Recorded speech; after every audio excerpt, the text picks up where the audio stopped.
All right, I'm gonna go shut my door. Russ, will you shut my door? You all right? Okay, man. All right, let me share with you what we're going to try to get done today. Oops. You would think after all this time I'd figure this thing out, but class, no.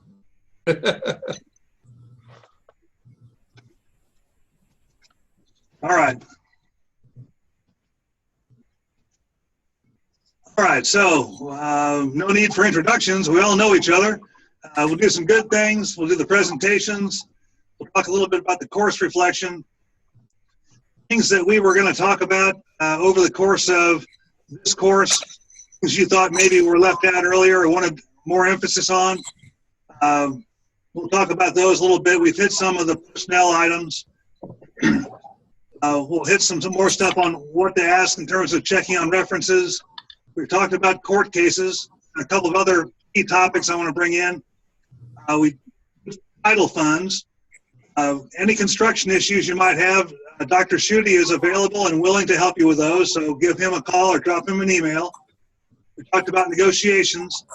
There's some marketing stuff I want to show you, and we'll just see how much time we have for all the more fun I can pick in. All right, start with good things. Year is almost over. Well, Yeah. I'd like to share a good thing.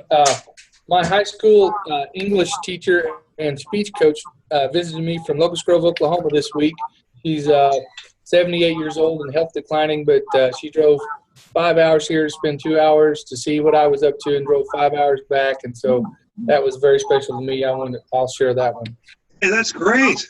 Wow. Yeah. That's very impressive. Well, yeah, she's quite the lady. That's great. Other good things. We just had our graduation parade this afternoon, which we started about 5 years ago. And if you're in a secondary school, I'd highly advise doing that. It's very good PR for your district, and it connects graduation with the entire district, at least for us. What we do is we parade them through the halls of the high school first in their cap and gown, and then we take them over to the middle school and we parade them through there. And all students and staff are out there clapping for them as they walk through the halls. And then this morning we had our Fill My Shoes activity, which connects it to the primary school, which each senior gets with a kindergartner and says what they're going to fill their shoes in. And so we have all the kindergarten parents in and all the any secondary parents that want to come, senior parents that want to come. And seniors complain about it, but there were more than one of them with tears in their eyes going through the middle school this afternoon. So it's a good activity that doesn't cost very, very cost effective. Mm-hmm. Yeah, I got hit up on Facebook all weekend long by people as if I'm in charge of graduation.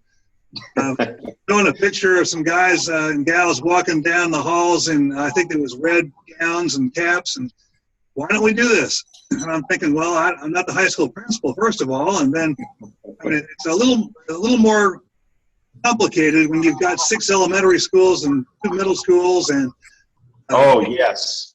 I mean, we've got all kinds of logistical things, and they've already got a process set up in terms of come in for a breakfast, and we have them go through rehearsal, and then, boy, trying to hold on to them after that would be difficult. We're trying to do it tomorrow. I love the idea.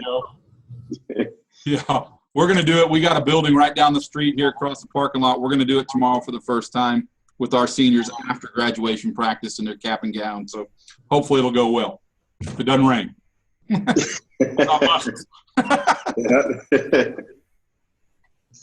That's great. Okay, let's move on to the first presentation, and we'll get that queued up.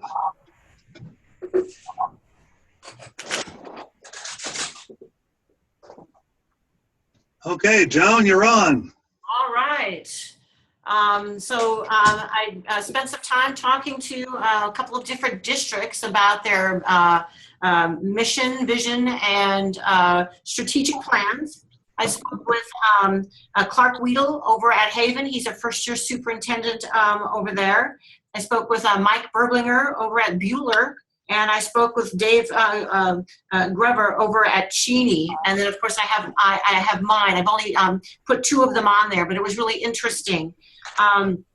Other than my own school, Haven was the only one with a strategic plan, but he was reluctant to share it with me because he says they're redoing it. And the only thing that I would garner from his was how not to write a strategic plan. And they're in the processes of writing what he said is to be a 21st century one. But from Haven, visiting with Clark Wheels, what you're looking at here, they have a vision of an ideal school here.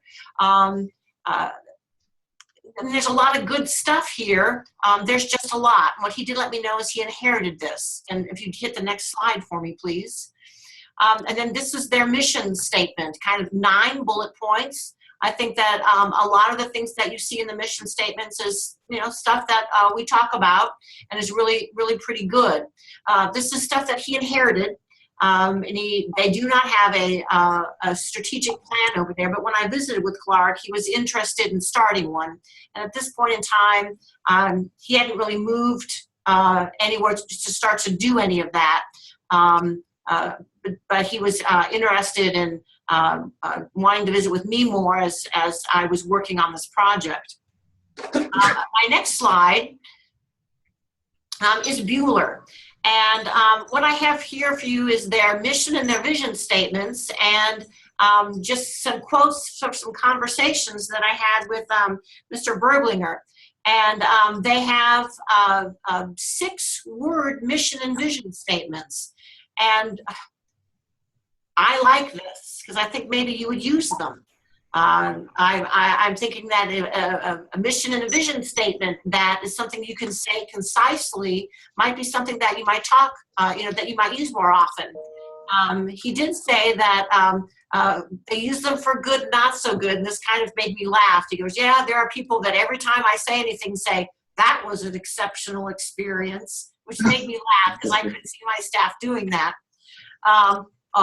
Or he likes, are you providing an exceptional experience for your students today? Or was that lesson an exceptional learning experience for your students? So he says that they use them quite often. And so I really liked their vision and mission statements. And if you would move forward here, please. These are Burton's. The way we went about writing our vision and mission statements is we did them some years ago in all school in-service that we had.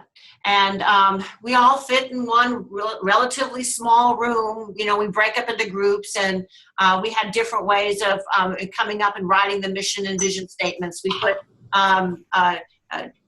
the large stickers on the board. People walked around and wrote things that were important to them, things that they wanted to make sure that they say, and it was really a pretty good process as we wrote both our mission and vision statements.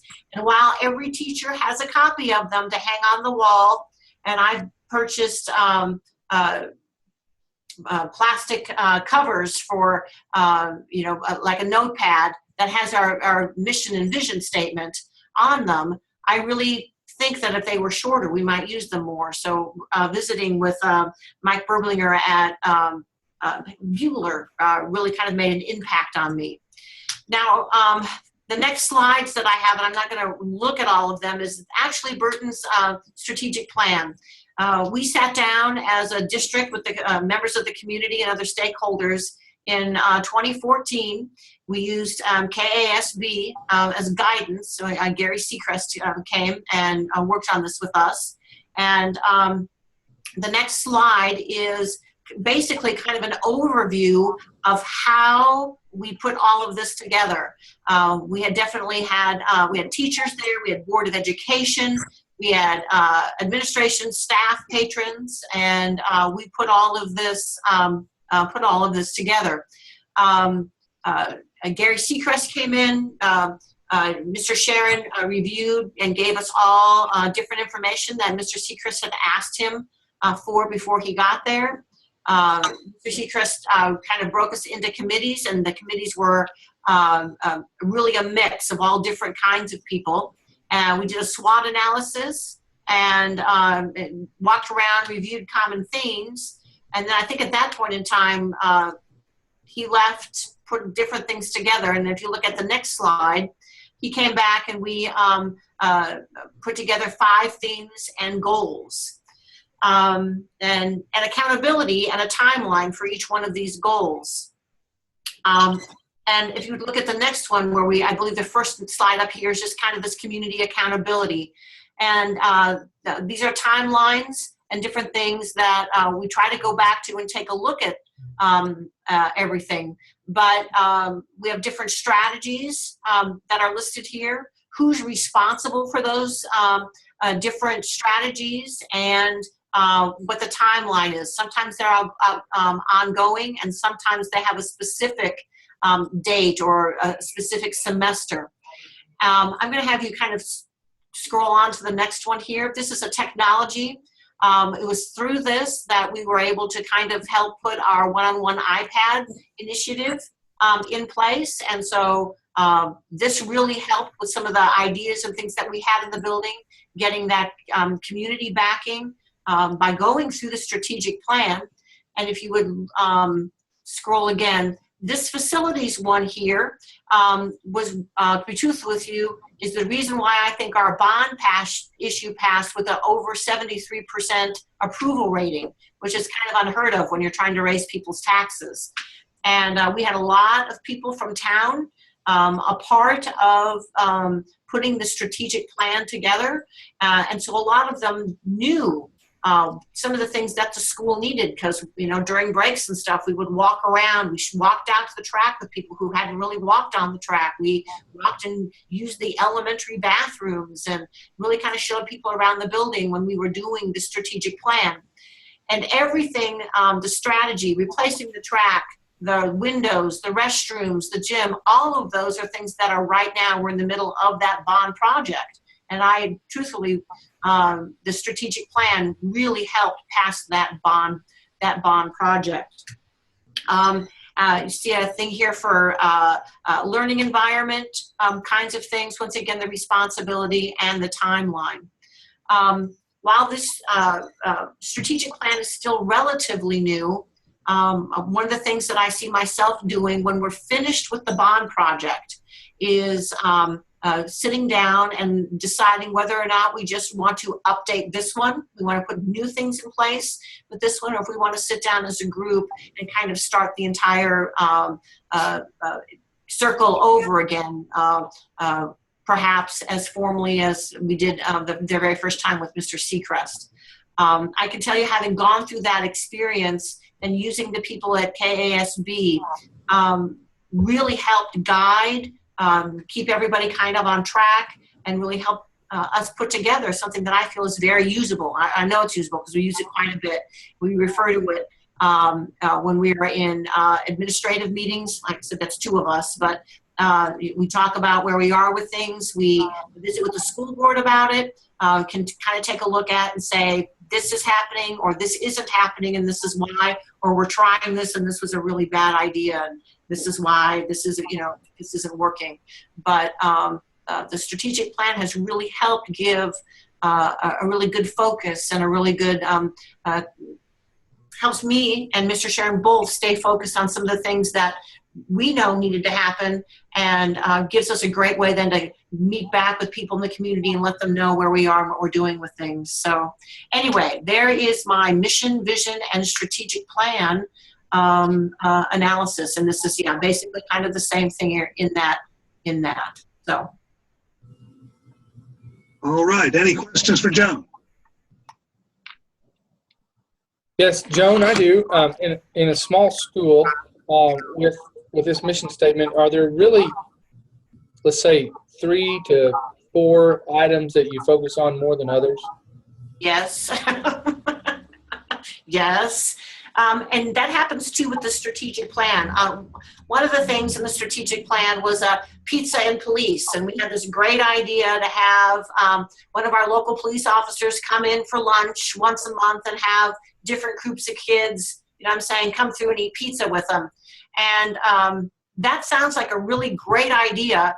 But when you realize I only ever have 1 police officer in town at a time, and his availability to do that, we ate pizza by ourselves 4 months in a row because he got called out on something every time. And so while that was a great idea, it really didn't come to fruition, if that makes sense. And so, and same with kind of the mission, and the vision statements. As you look at some of those, I do have a tendency to focus as an administrator on the ones that make more sense to me and some of the ones that are dearer to my heart, if that makes sense. Okay. Great. All right. Other questions for Joan? Hey, Joan, just a quick question. I know you probably tried to reach out to many districts, and some of the districts, like you said, they don't have this happening at all. No. What did they say? I actually had the two people that I talked to for the longest were Clark Weedle over at Haven and Mr. Berlinger up at Bueller. And with Clark, it being his first year, he said that he really sees a need for one for himself, you know what I mean, so that he can actually try to make things move forward in that district and try to help things, make things happen. I think he was a little concerned. There's some kind of issues with Haven and Mount Hope and a building and closing a building, and they had a lot of turmoil over there. And I'm thinking that he's hoping that they sell their school building in Mount Hope. And I think that once that would happen, then I think he'd be a little bit more open to try to put together this mission, vision, and strategic plan. And in his case, kind of help with some healing that his district needs after closing one of their schools in one of the small towns. And then Mr. Berlinger was just, we have one, and he says that it's old, and I really don't want to share that old one with you, but they had already met with KASB. They were already starting. They already had their first meeting where they were starting to put some of their stuff together, and he was excited about where it was going. Okay. Let's give Joan a hand. Good job, Joan. Hey, thank you.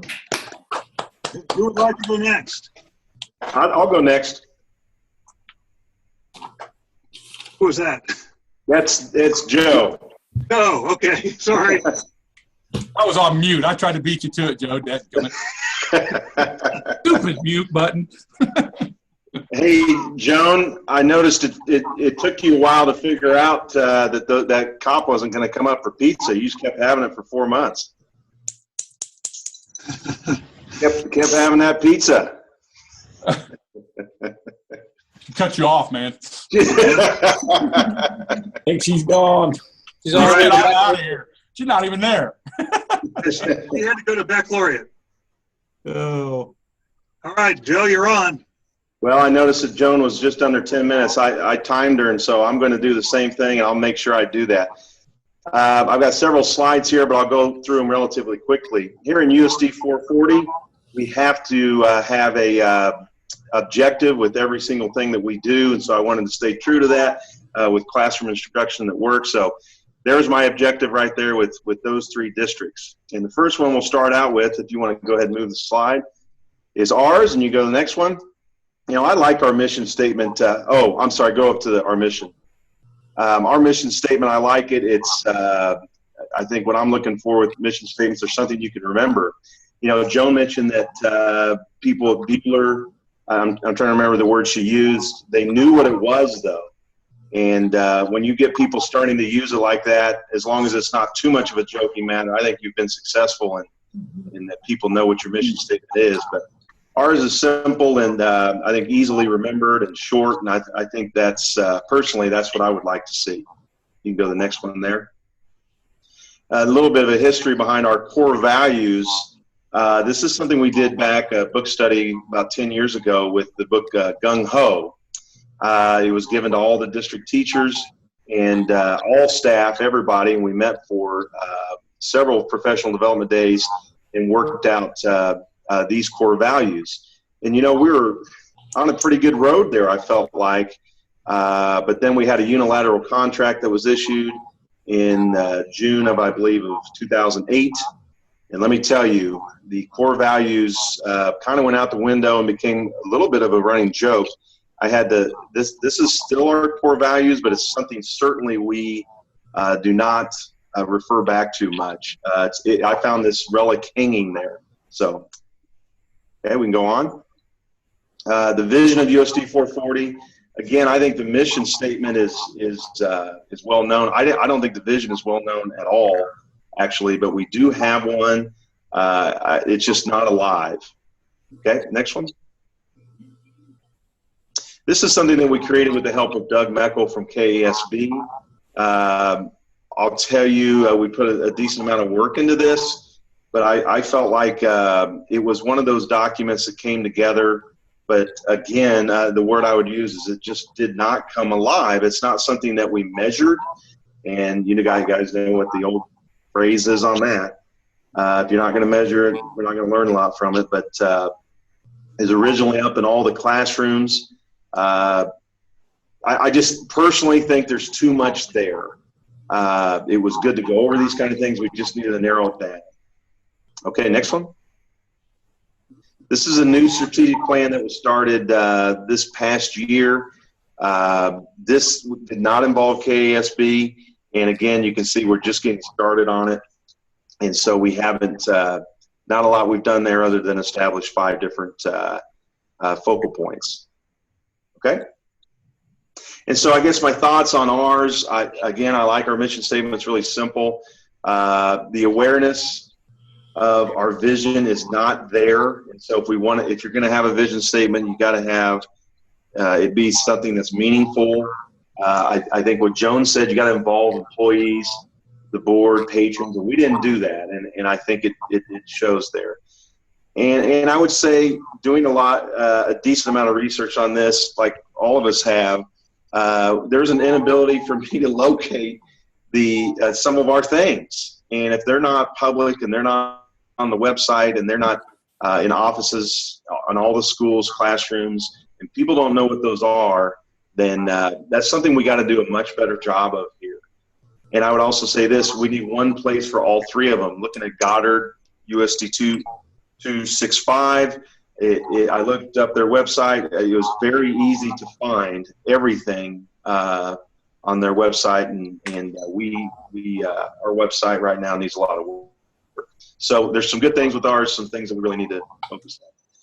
Wanted to find another school our size, and I went to 2 neighboring districts and couldn't find anything because I was looking for something I could definitely find on the website. So Hillsborough is one that I did find.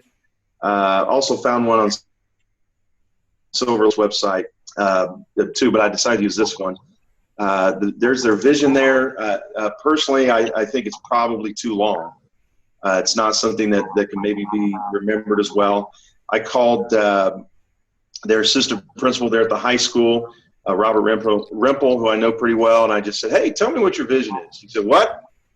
I said, well, tell me what your vision is. What's your vision? What's your strategic plan?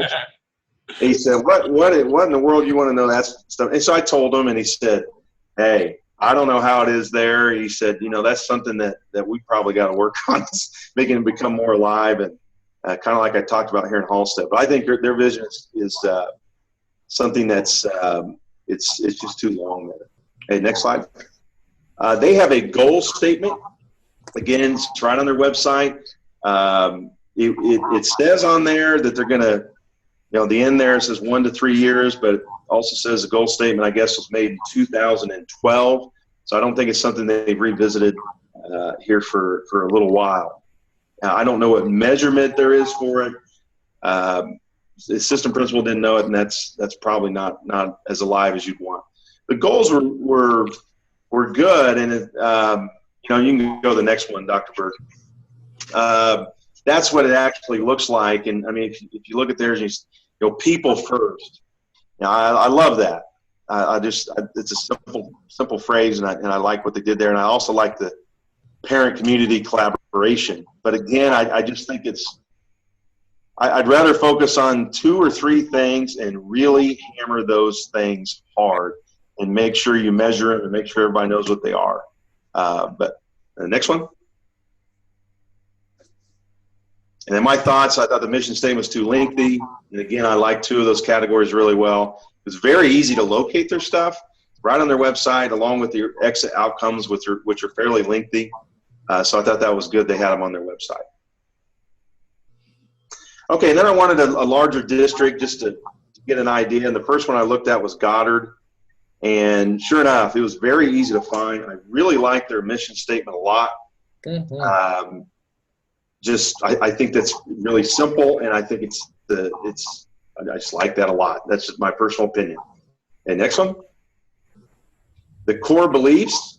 I did talk to one of their teachers who actually lives here in Halstead, and I asked her about core beliefs and things, and she was able to talk about those a little bit. She was able to talk about their mission and said that at professional development days, they refer back to some of these things, and I thought that was really impressive, actually. I love number 3 there. The status quo is not acceptable.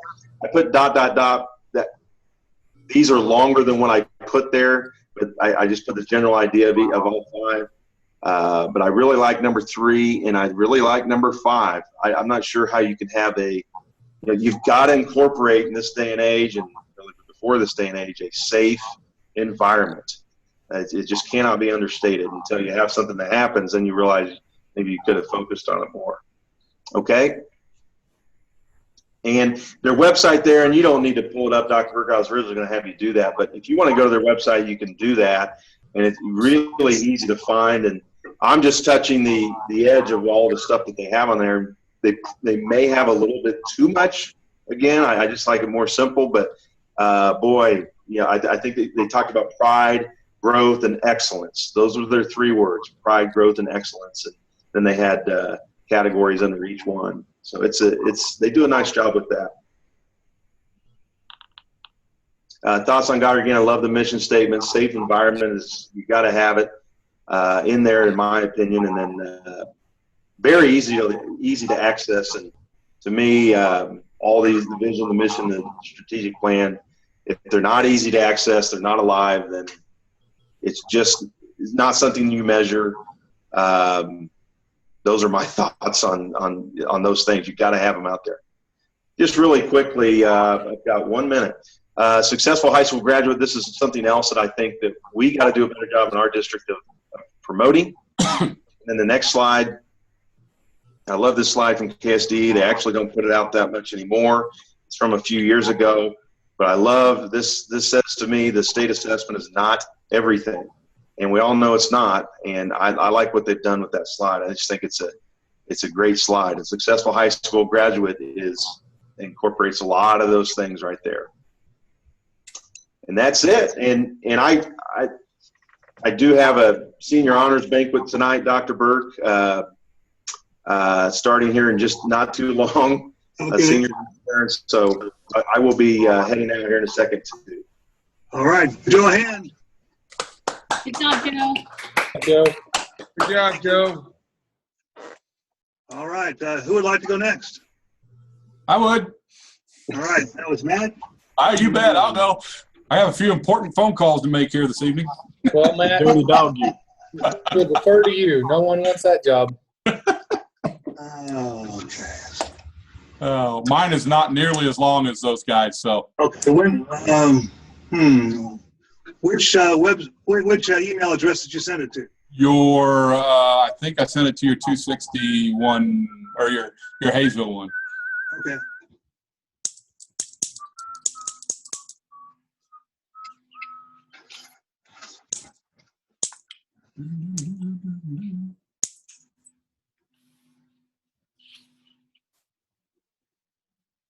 I don't see it on there. Are we in trouble? Well, You're in- no, I'll go in your place then, Matt. Somebody can go and I'll pull it up on mine, see if I can run it from here on the next one. well, let me take a look real quick here. Hey, I have an idea, Matt. Just make I don't have, that's what I'm trying to. That's that one. you could make your phone calls and we could listen. Yeah, listen in. Where is it? Is it on your? I don't know how to get out of this. All right. Okay, now I have to go pull it up. Please share screen. Russ is helping me with pulling it up on mine here too. All right. Just got to find it. There it is. Got it? I have it. All right. Well, we'll let you share it then. I'll stop. Okay, Russ is going to walk me through it here. What do I got to go back to Zoom? Go back to that. Okay. Share screen. Where's the share screen? Okay. Click that. Hey, how's that? Can you see that? You're You're like doing high awesome, tech. Matt. You're doing awesome. Good job, Matt. Good I'm job, working Russ. out here. All right. How about that right there? Thanks, Russ. That's great.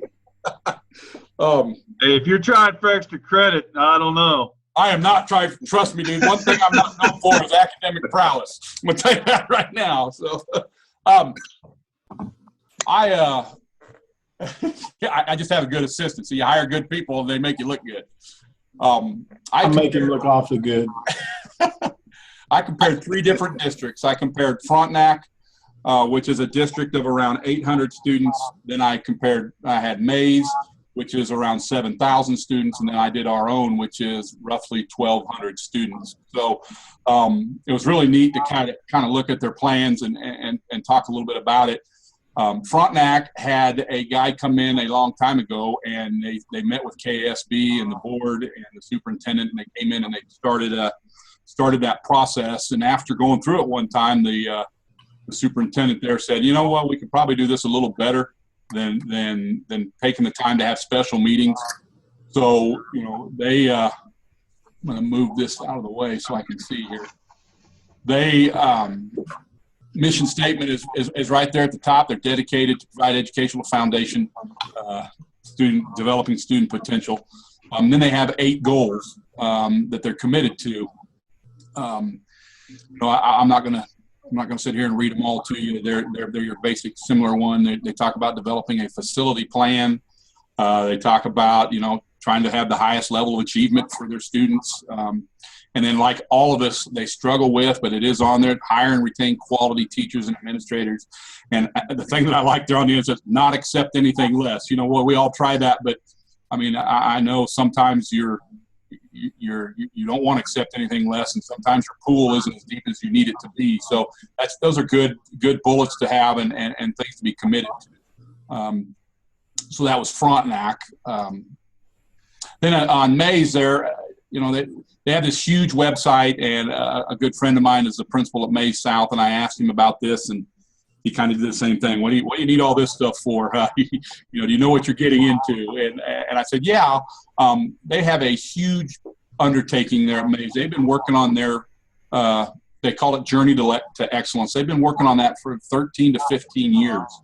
And they had a group coming called the Flippin' Group. I don't know if anybody is familiar with that group, but they came in and started setting all this up. You know, their mission statement is fairly simple: to inspire students to discover their potential. I think that's really pretty cool. The vision, you know, is adamant, being the top 5% of all school districts in the state. So that's a lofty goal they have there. They even have targets, and then goes down to principles. And then if you look there towards the middle, they've broken those things down, and they even have who's, I think, like what Joan had talked about, they have who's responsible in the district to lead those teams that are in charge of those specific initiatives of their strategic plan. I thought that was really cool. You know, Mays is a huge school district, even though they have 2 5A high schools. But, you know, it's amazing that they can have 2 schools and they're still bigger than both us and Frontenac put together. So I kind of wanted to, like Joe did, I kind of wanted to have that relationship there and look at that. Then you have our strategic plan. It looks real pretty. And if you look here on the bottom left, it was adopted in 2010, and we did not really focus on it for 6 years. I mean, we picked it up again this year with a new superintendent. If you look at it, I love our vision, and the reason it says to be the school district of choice is because our town of Parsons has 2 school districts that are inside the city limits, and we're big rivals, and we're fighting for kids. So that's kind of our vision. The mission is your basic mission. You know, I want to prepare students to be great members of society, in a global society. And we talk about some of the diversity. You know, we do have a little bit more diversity than some of the schools in our area. But the thing that I think where our plan is lacking here is we have about 18 goals. And I love the headings and what we're trying to do, but I really think that we kind of, I use myself as an example. When I first became principal, I had all these great ideas, and we went off in one direction, and we went in the other direction. And pretty soon we just made a big circle and didn't get much accomplished. And so that's kind of some of the goals that we're going to work on next year, is we're going to get back to the basics. But I think that's what happened here. When you have in my opinion, when you have 18 goals, you have no goals because there's no way you're going to reach those goals. With our new superintendent, she came in, and we picked 3 or 4 this year that we worked on. And, I think what we're going to do is we had KSB, Doug Meckel, come in this fall. And I think what we're going to do is utilize some of the things that he told us how to get some of these accomplished. And then we meet as an administrative team on this yearly at a retreat and kind of go over how we want to do this and some of the things we're going to do. And if you look at our theory of action there, continue to increase the effectiveness of our educational efforts. We've talked about research-based strategies and data-driven decisions, and we're really working on that. And I think we're going to see more of those come to fruition there in the future. I think now we have a leader on board that's, we're kind of rowing in the same direction instead of just kind of treading water, which we had done for almost 6 years with the plan. And then I want to talk a little bit about some of the things that I have done to communicate, and we talk about local communications. And I am one of the past president of the Chamber of Commerce board here in town, and what I got to do, I went to all the civic activities around the city, and I got to use that as an opportunity to talk about how awesome our kids are and some of the things that we do very well in our schools, and got to meet all the key stakeholders in the community, all the big wigs, the hiring people and those things. And I got to speak to civic organizations about Common Core. Just did that a couple weeks ago with Kiwanis. And being on that chamber board and being the president allowed me to be seen by people, which allowed me to be able to communicate to different venues that, some people don't always get to do that. One, it takes a lot of time, but 2, it's hard to, bigger cities, it may be hard to get on those types of boards. And then local politics, and another hat I got to wear is that we set up a candidate forum at our school for local elections, our school board elections, our college board of directors elections. And being the president of the chamber, I got to say, yeah, we'll do that at our building. So we did that and televised it live, had our kids running the cameras. So again, it was a way to get involved in the politics of what's going on in our communities. And really it didn't take a whole lot other than to offer my building and say, I can write down a bunch of questions and set this up. So that was something that I really, really enjoyed, getting into the political part of the local aspect. And then state communications, obviously, we do a lot of legislative coffees down here in Southeast Kansas, and about 6 people usually show up, but we still have them, state representatives. Then our community college board brings in certain speakers from around the state to talk. We are very lucky that Rich Prail, who is a state representative's wife, was a former superintendent here. He lives in town.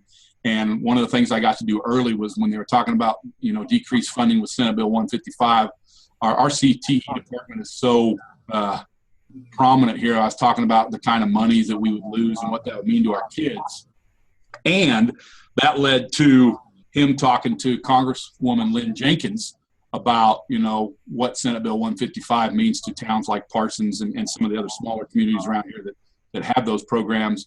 And she came down for a little tour. It was about 2 hours. Our kids did all kinds of little projects and things for her, and that's why I put there "Kiss the Ring." I got to kiss the ring, so to speak. That was kind of neat. She's familiar with our programs, anyways, because she came down for our Jobs for America's graduate initiation ceremony a couple years ago. So it's kind of nice having her coming back and kind of being able to speak to her more as an acquaintance than somebody that, I hadn't had any conversations with prior to that.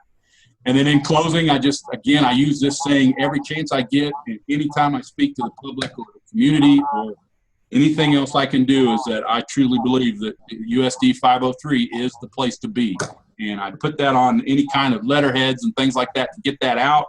But I tell everybody all the time, if you want to impact lives and really make a difference, this is a great place to do it, because unless you've been here, it's like dog years. It's just 7 times greater than helping somebody else wherever else I've been. So that is my spiel. And if you have any questions, I'd love to answer.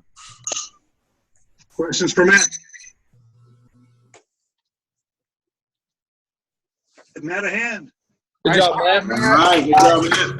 Oh, good job, Matt. Are you going to remember to stand at least arm's length away from these parents you have to speak with in a bit? And on my back is going to be on the door side so I can get out of there. But yeah. Good job. You gotta We'll stop. be thinking of you. Matt, I do have a question. Did you happen to visit with anyone from Mays? I was curious. You said you had worked with Doug Meckel. Did they work with a consultant from KASB, or did they develop theirs on their own? You said they'd been working on it for 10 to 15 years. Yeah, they had a group called the Flippin' Group. That's right, you said that. I don't know where they're from, but they're a big firm that comes in and helps with strategic planning and setting goals. I can tell you where they're from. Yeah, I never got the answer from where they're Yeah, from. no, they're from College Station, Texas, and Okay. they're also the group that does Capturing Kids' Hearts. Okay. So, and the other thing we've done here, Coaching Greatness, did Yeah. that program too. So yeah, they're a national group. Oh, okay. All right, who would like to go next? And Hey, I'll go. Oh, all my right, goodness. Hey, I'll go. you're going to see Richard's face for the first time in 8 weeks. I just love this. Look at that. Are we Hey. sure? That's It's killing awesome. me. I'm ready. I'm almost ready. This will be interesting. I just marvel at how well you guys do your job because you know so much of the detail. And being in a large district, so much of the detail is spread out. So It's true. It is true. I am fascinated by the detail that you guys know and do, and the difference between being large and small. So I did 3 districts. The one I'm in, Shawnee Mission, Blue Valley, and Olathe. But that stuff is in the paper, but this PowerPoint is really emphasizing and showing Dr. Henson's 87-day listening tour and how it relates to the ISLIC standard of 1 and 6. If you could hit the slide. And that's just the first standard that we were kind of responsible for. And through this listening tour and the development of the strategic plan, we hit this one and also the next one, standard 6. So I know that was the objective for us on this assignment. So if you go to the next slide, what I did is I interviewed our 2 board members. Sarah is the board member of my school. Her son goes to Shawnee Mission North. She's the board president. Donna Bisfield, she's been 6 years on the board. Donna has been 20 years, and she's at the Shawnee Mission East area. So I chose those 2 for kind of a new and an old, and I did that for Matt because that's his alma mater, high school. Now, what the Board of Education did for Dr. Henson was they helped provide business leaders, parents, movers and shakers, chambers of commerce, all the important groups that he needed to hit the stakeholders in our district to create this plan and to create a vision where he wanted to go and where the district wanted to go. He really wasn't interested in what they were thinking. He was more interested in what they wanted done. So meeting these groups was the beginning of Dr. Henson's 87-day listening tour. He created a number of surveys, certified, classified, administration, and also teachers. And that was developed by our communications department, Dr. Neal. The questions itself were created from Dr. Henson's interview with the board when he interviewed for the job. And here would be an example of a survey. This would be the administrative survey. And from this glean the themes of the plans, of our strategic plan. Doctor, could you go back a few slides, please? Yeah, and then I'm sorry, one more, go forward, one more, right there. And a lot of this was via our website. In this district, in Shawnee Mission, we do almost everything through website or our platform, Skyward. Okay, thank you, Dr. Burt. You can go. And that was an example of a survey. And you can go to the next one. And this was the community survey. So they had, and the next one, please. And this was a survey for the certified teachers. So each survey was a little bit different, and they gleaned some different information from each one of those surveys. And again, it's all about comments. It wasn't a Likert scale. It wasn't about feeling. It was trying to find out what the community thought so that they could develop a plan. And he really wasn't interested in feeling. He was interested in thought. So the main themes that were gleaned from these 87-day listening tour was our strategic plan, which had 7 main themes: resources, community and marketing. And as you go around academics, facilities, and safety and security, and I'm thinking of Matt's going, holy smokes, there's too many goals. This is just the beginning, because each one of these themes is like a spider graphic organizer. It shoots off and has more goals. So as we go forward, then the board, as Dr. Burke talked earlier, what did Dr. Hinson do to prime the pump with the board?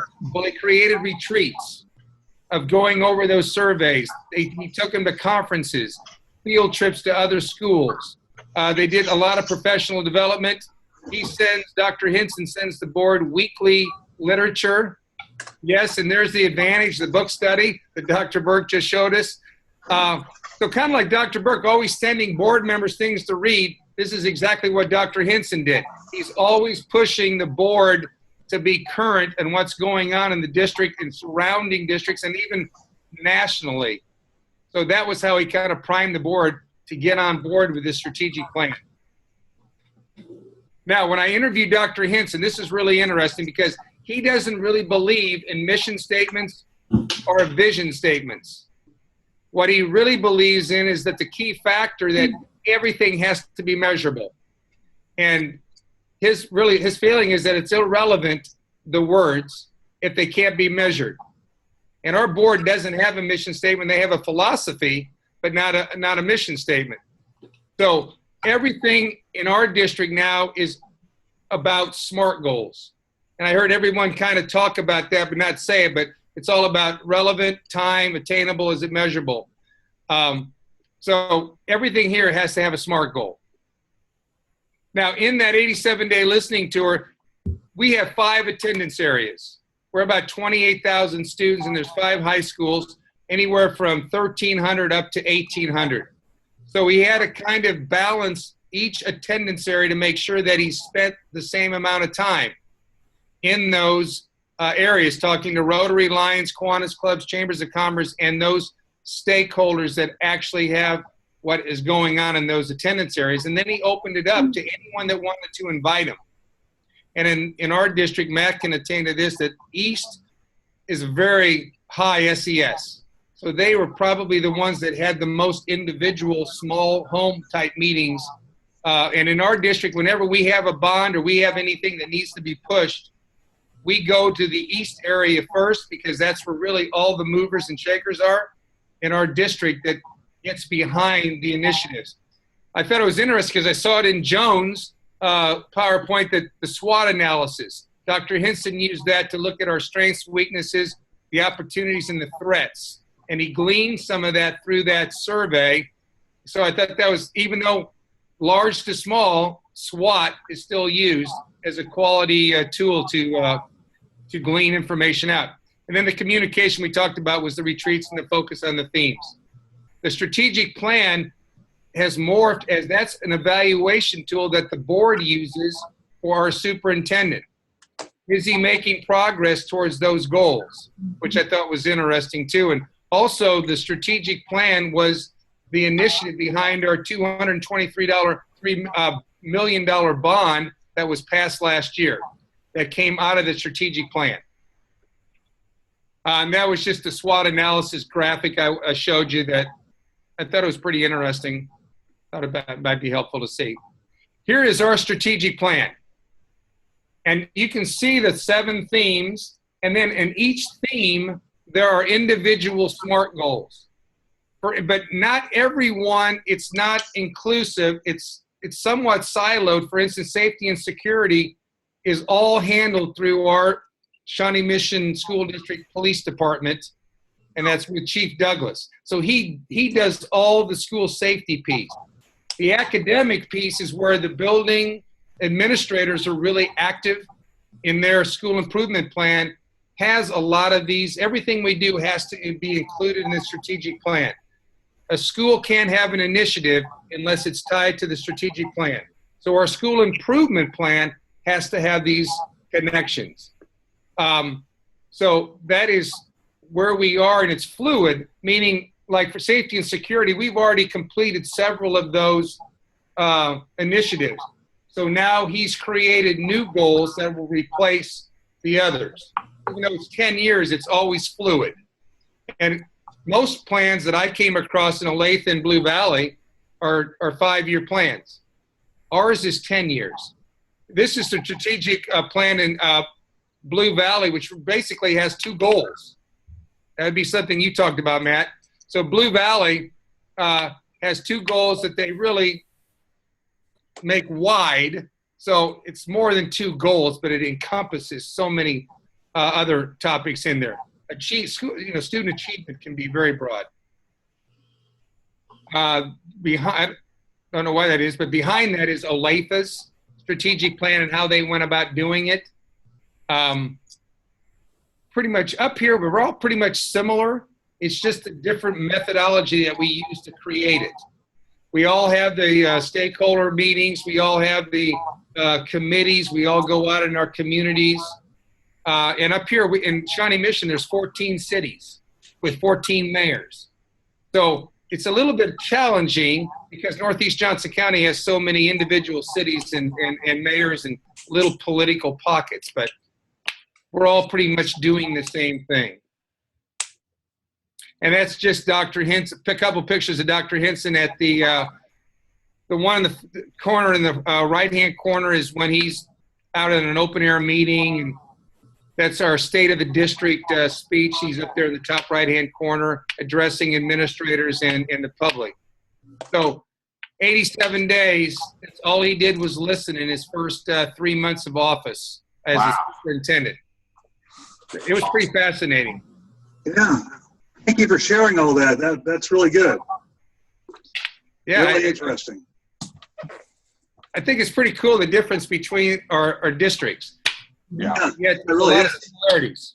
Hey, Coach, I got a question for you. I'm a smaller, 4A Division II school, but how often are you in contact, or do you see your superintendent?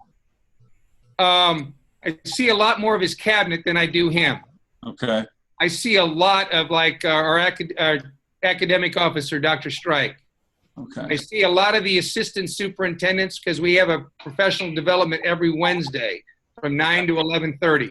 That's run by all the assistant superintendents. He always makes an appearance, but most of my interaction and the building interaction is with the assistant superintendents. Okay. All right. Give Richard a hand. Excellent job. I'm glad I went before that. Woo. I picked a good time to go. Who would like to go next? I would. We could have a juxtaposition here from a large school that is highly organized with a strategic improvement plan to a very small school that has me. I love it. As sad as that is. I may need some more clues. Who's talking?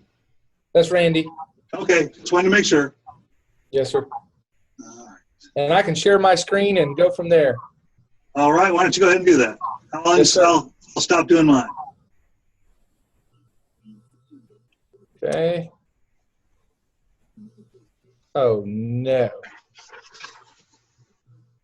All right, we're going to go desktop, see if that works. There it is. Can you see my desktop? No. This is a Says bad you idea. started screen shit. There we go. There we go. You guys can see it? We can see your Zoom screen. You right here?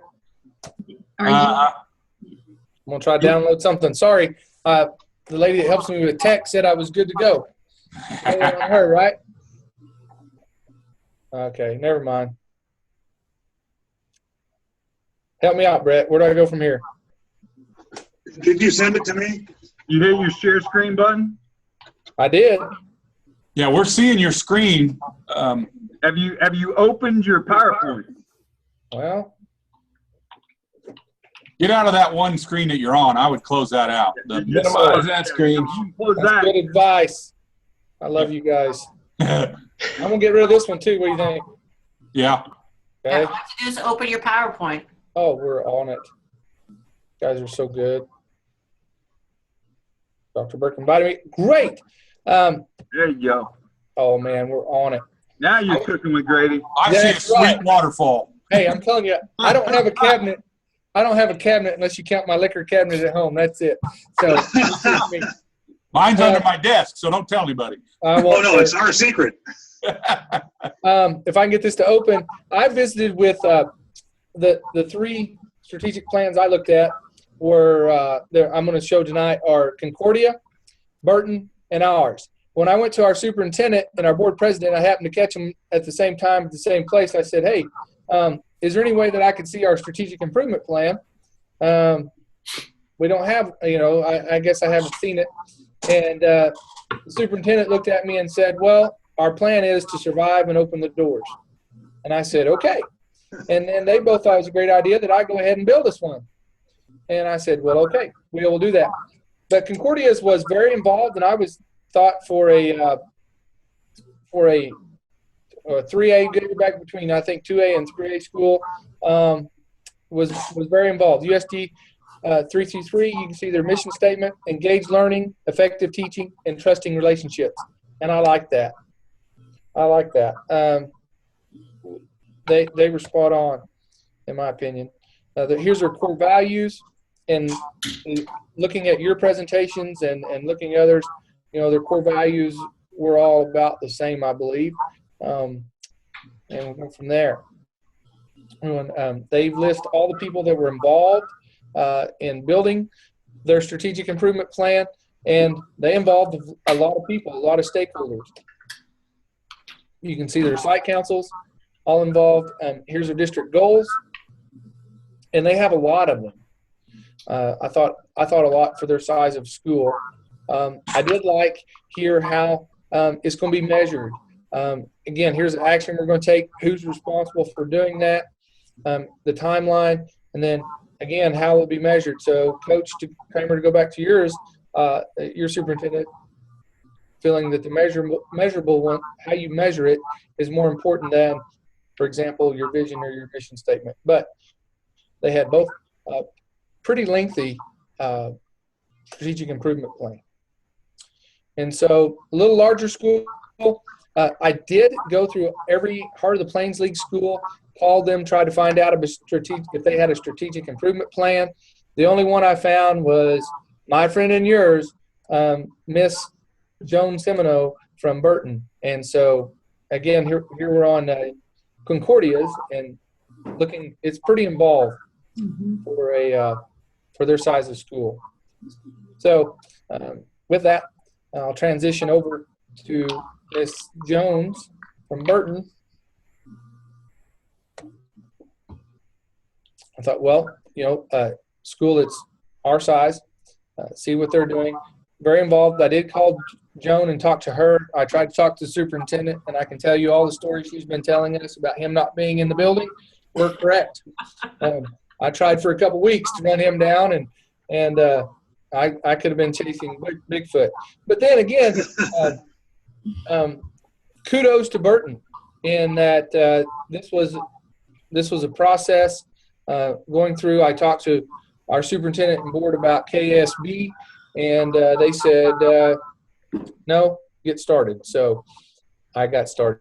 But anyway, you can see KSB helped them.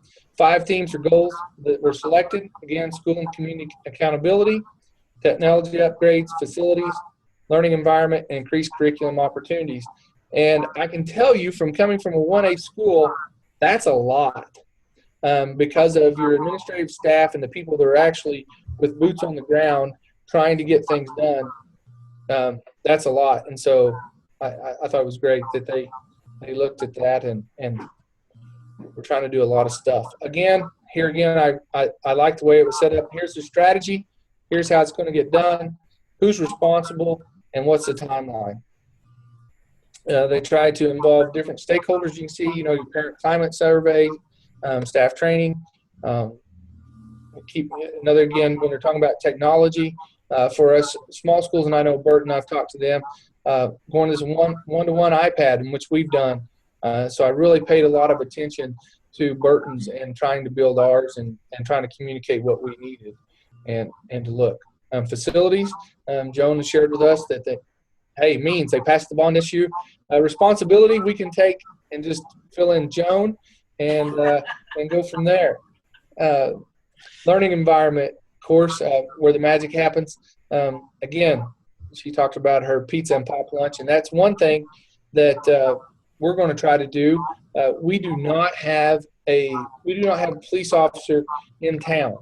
We're 30 minutes from having any law enforcement, but I did invite Reno County Sheriff and talked to Sheriff Randy Henderson about helping us out with that and seeing if we can do that. I'm trying to combine that with, I'm also rewriting our crisis intervention plan and trying to kill two birds with one stone, as they say, to get that. One that we try to do, and I noticed that Burton does as well, is survey graduates a year after graduation. And we try to really keep track of our graduates and see where they're going. In a small school, we had 21 graduates last Sunday. We know a lot of their families, know people. So we have that opportunity to really understand and know what they're doing. Increase curriculum opportunities, and that's tough to do for small schools. I know I sound like a broken record, but very limited resources, and with our current economic environment, that could be tough. So again, hats off to Burton for wanting to do that. So that's the good. Let me show you the bad. First of all, I hate this. I hate this saying, but I'm going to use it anyway. If you spend any time with anyone from KSD, they love this statement: is that they're building this airplane as they're flying it, and truly, that's what I'm doing. I did a needs assessment. Sorry, I also have the slowest computer in the district, so you'll have to bear with me.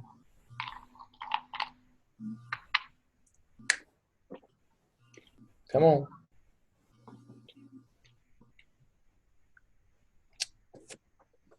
Not responding. That's awesome. I apologize. There we go. Okay. If it'll come up.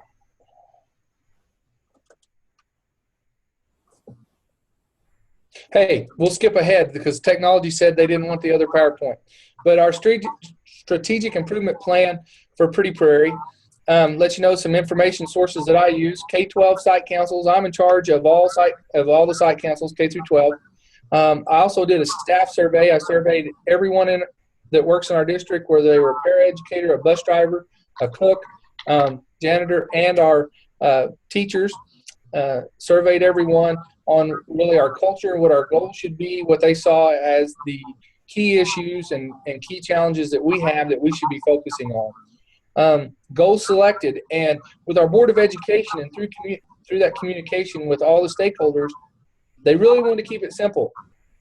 And the number one thing was improved communication. So I've listed it first. Again, then using their words and the surveys, promote a positive and safe learning environment. Trying to keep the morale up, trying to make sure that everybody is recognized. Learn how Dr. Burt sprinkles the pixie dust and get that on everyone. And then, as always, improve and enhance classroom instruction. We're always striving to be better. Again, two ways to make our school better is either hire better teachers or make the ones you have better. So we looked at that. And so I kind of stayed along those themes, and as we're just building this, our goal, improve communication with stakeholders and maximize parent community involvement. Improve our district website. Our website doesn't cost us any money, and that shows. Our students maintain and build the website, and bless their hearts, they're doing great, but we're looking out for outside sources so that we can do that, use that as a communication model. Again, parent survey, which I conducted, a student survey, a staff survey, and then one of our big goals was improve attendance for parent-teacher conferences, getting the community in, getting everyone involved. A safe learning environment. You can see the actions, who's on the team, and the timeline. How are we going to know that we're on time and what we're doing? And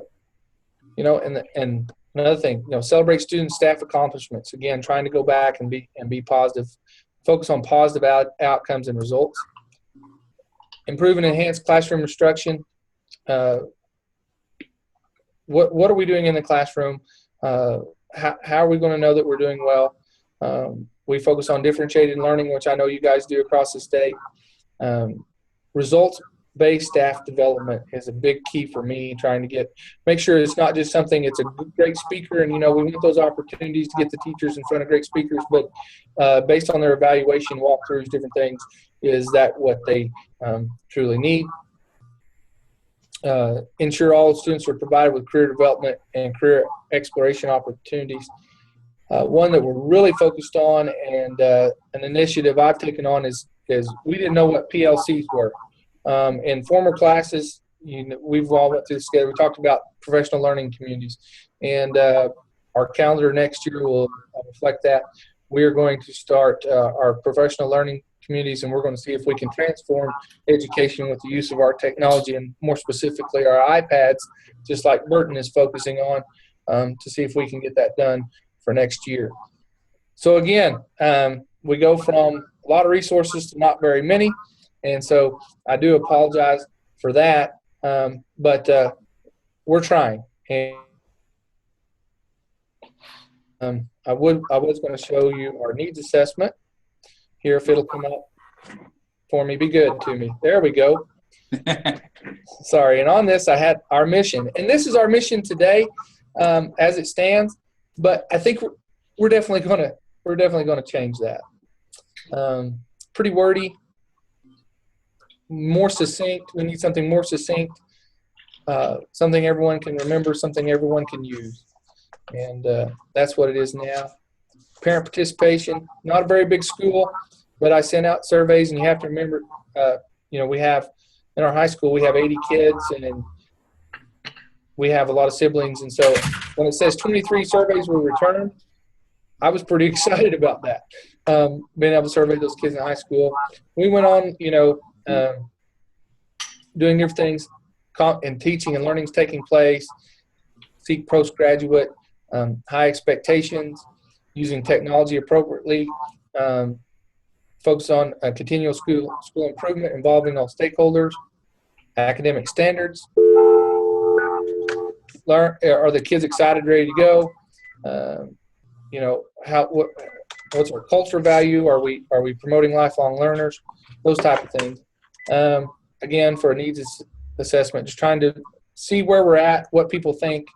Counselors, teachers, are they helping the kids out, or are they putting them in the direction they need to go? Is it personal, extracurricular activities? So I kind of ran the whole gamut on this and trying to find that out. I won't share with you tonight the student survey, but that was very interesting to see their needs and how that tied in. So this is our process at Pretty Prairie. It's muddy, it's dirty, and it's ugly, but I think it's going to be really the best for our district. And our school board meeting was moved to May 17th, and we have time to focus on this strategic improvement plan. So that's us. Questions for Randy? Give Randy a hand. Thank you. Randy. Thank you. Nice job. All right, let's take a 5-minute break. Okay.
Hey, Mr. Rob.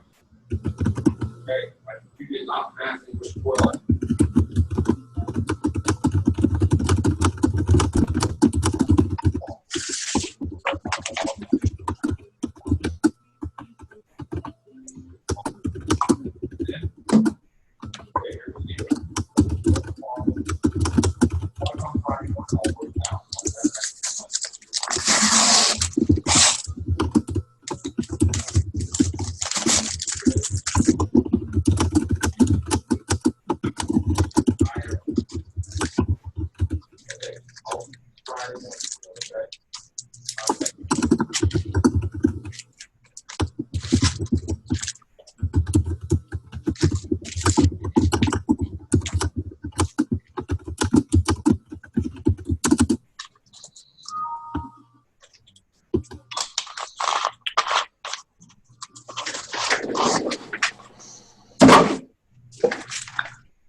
Okay, so I have a not so good thing.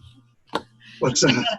I got a call about 6:45 this morning from our building operator, and we had about, well, they said 0.38 inches of rain last night, but evidently it came down on our new roof with our renovation that was finished. We had our ribbon cutting Monday, and the pipes that take the water off the roof, it came in so quickly that the pipe inside the building that runs it out down under the ground couldn't tolerate it, and it burst the cap off the end of it and flooded my new addition.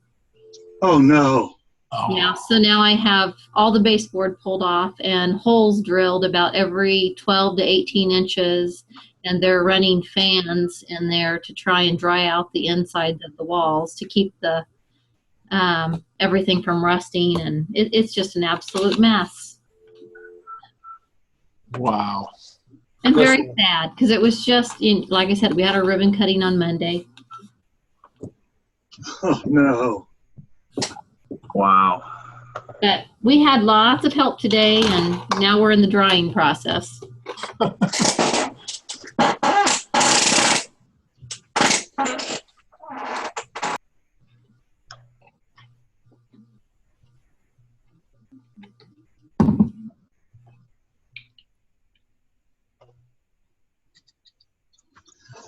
All right, who would like to go next?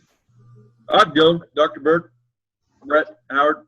All right, Brett, I will sure is called up here in just a second.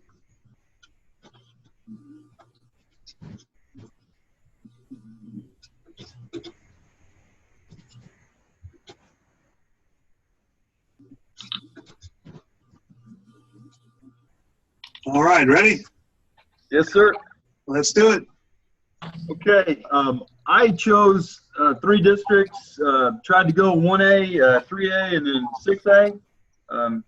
The old small, medium, and large variety. The small, obviously, I'm at Flint Hills, so I chose ours. I was asked by our superintendent to take a look at it anyway, so thought it would be a good one to evaluate. I chose Eureka. I was formerly at Eureka as a 3A school. So I called and spoke with Randy Corns a little bit more about anything that had changed in the last 3 years and the goals they were doing. And last but least, Hayesville. And you can change the slide now, Dr. Burt. Kind of some things that I always like getting some definitions out there whenever I speak, so that we make sure everybody is understanding and coming from the same place. I think it's very important to have a common understanding. So developing a strong vision and mission statement, I believe, can help all stakeholders reach a common understanding. And so by going over these definitions, a vision statement, you try to make that concise and easy to recall, and it should announce to your stakeholders where you're headed. The mission statement, it gives educators some motivation and provides stakeholders a little clearer picture of what the school truly values. It's easy to kind of think of a mission statement as the how-to statement that helps schools achieve their vision. And the strategic plan, last but not least, it's the action plan. It describes what change will happen, who will do what, by when to make it happen. So those are kind of the definitions that I chose to use. Flint Hills, it's kind of ironic that Matt, you talked about choice. Wow, we are the only school in our district and around. 28% of our students this year on count day were out of district students. Wow. So with that being said, kind of it's not our vision or our mission, it's a little bit of our motto. Our motto is your choice for education at its best. Our vision is to be the school community which prepares individuals for successful lifelong achievement. And then our mission, we have several bullet points. Assure a safe, positive learning environment, provide a well-rounded curriculum, promote academic excellence, recognize individual differences and needs, provide opportunities for involvement while students, and last, develop pride in self, school, and community. We don't currently have a strategic plan, and my communication with our former board clerk, who just recently retired after 18 years, she is kind of the district historian, so to speak. She felt like the one reason why the district didn't have a strategic plan currently is the high turnover of superintendents in the last 10 years. It seems like lately the people that have come to Flint Hills to start their superintendency have all become doctors and moved on to bigger. So I thought that was kind of ironic. The previous three superintendents to our current superintendent all got their doctorship while at Flint Hills. And then, so we're in the process of developing that strategic plan. You can go ahead and flip the slide, Dr. Burke. Eureka, their vision, to backtrack a little bit, they had Dr. Chris Chrisman from Pittsburgh State University come in and help them develop their plan. Dr. Chrisman came in and sat down and they interviewed him and his team from Pittsburgh State interviewed a lot of people. They came in and they interviewed administrators. They came in and interviewed certified staff, classified staff. They had an outside meeting with stakeholders and patrons of the district to sit down with the board and help formulate a plan. The vision that they chose, or we are a learning community that promotes academic excellence and social responsibility. The vision, or excuse me, the mission statement that was chosen was in order to achieve this goal, district stakeholders, including students, parents, community, and staff, will encourage and carry out the following. Ironically, the acronym for Eureka Junior Senior High School, EGSHS, they chose a letter from each one of those in the acronym. The E is excellence, J, job readiness, S, scholarship, H, honesty, and S, self-discipline. This was actually done over a 3 or 4 month period. It involved staff in both Marshall Elementary and the 712 building. They did this within their departments meetings. They came up with these, and then they got together as a whole staff to create it. Last but not least, their strategic plan. It's a 4-page document written as goals. much like several of the others that were shown. First goal was to ensure district is fiscally sound enough to provide resources for student success. And then under each goal, they had 3 to 4 methods that they would use as indicators to whether they had achieved that goal or not.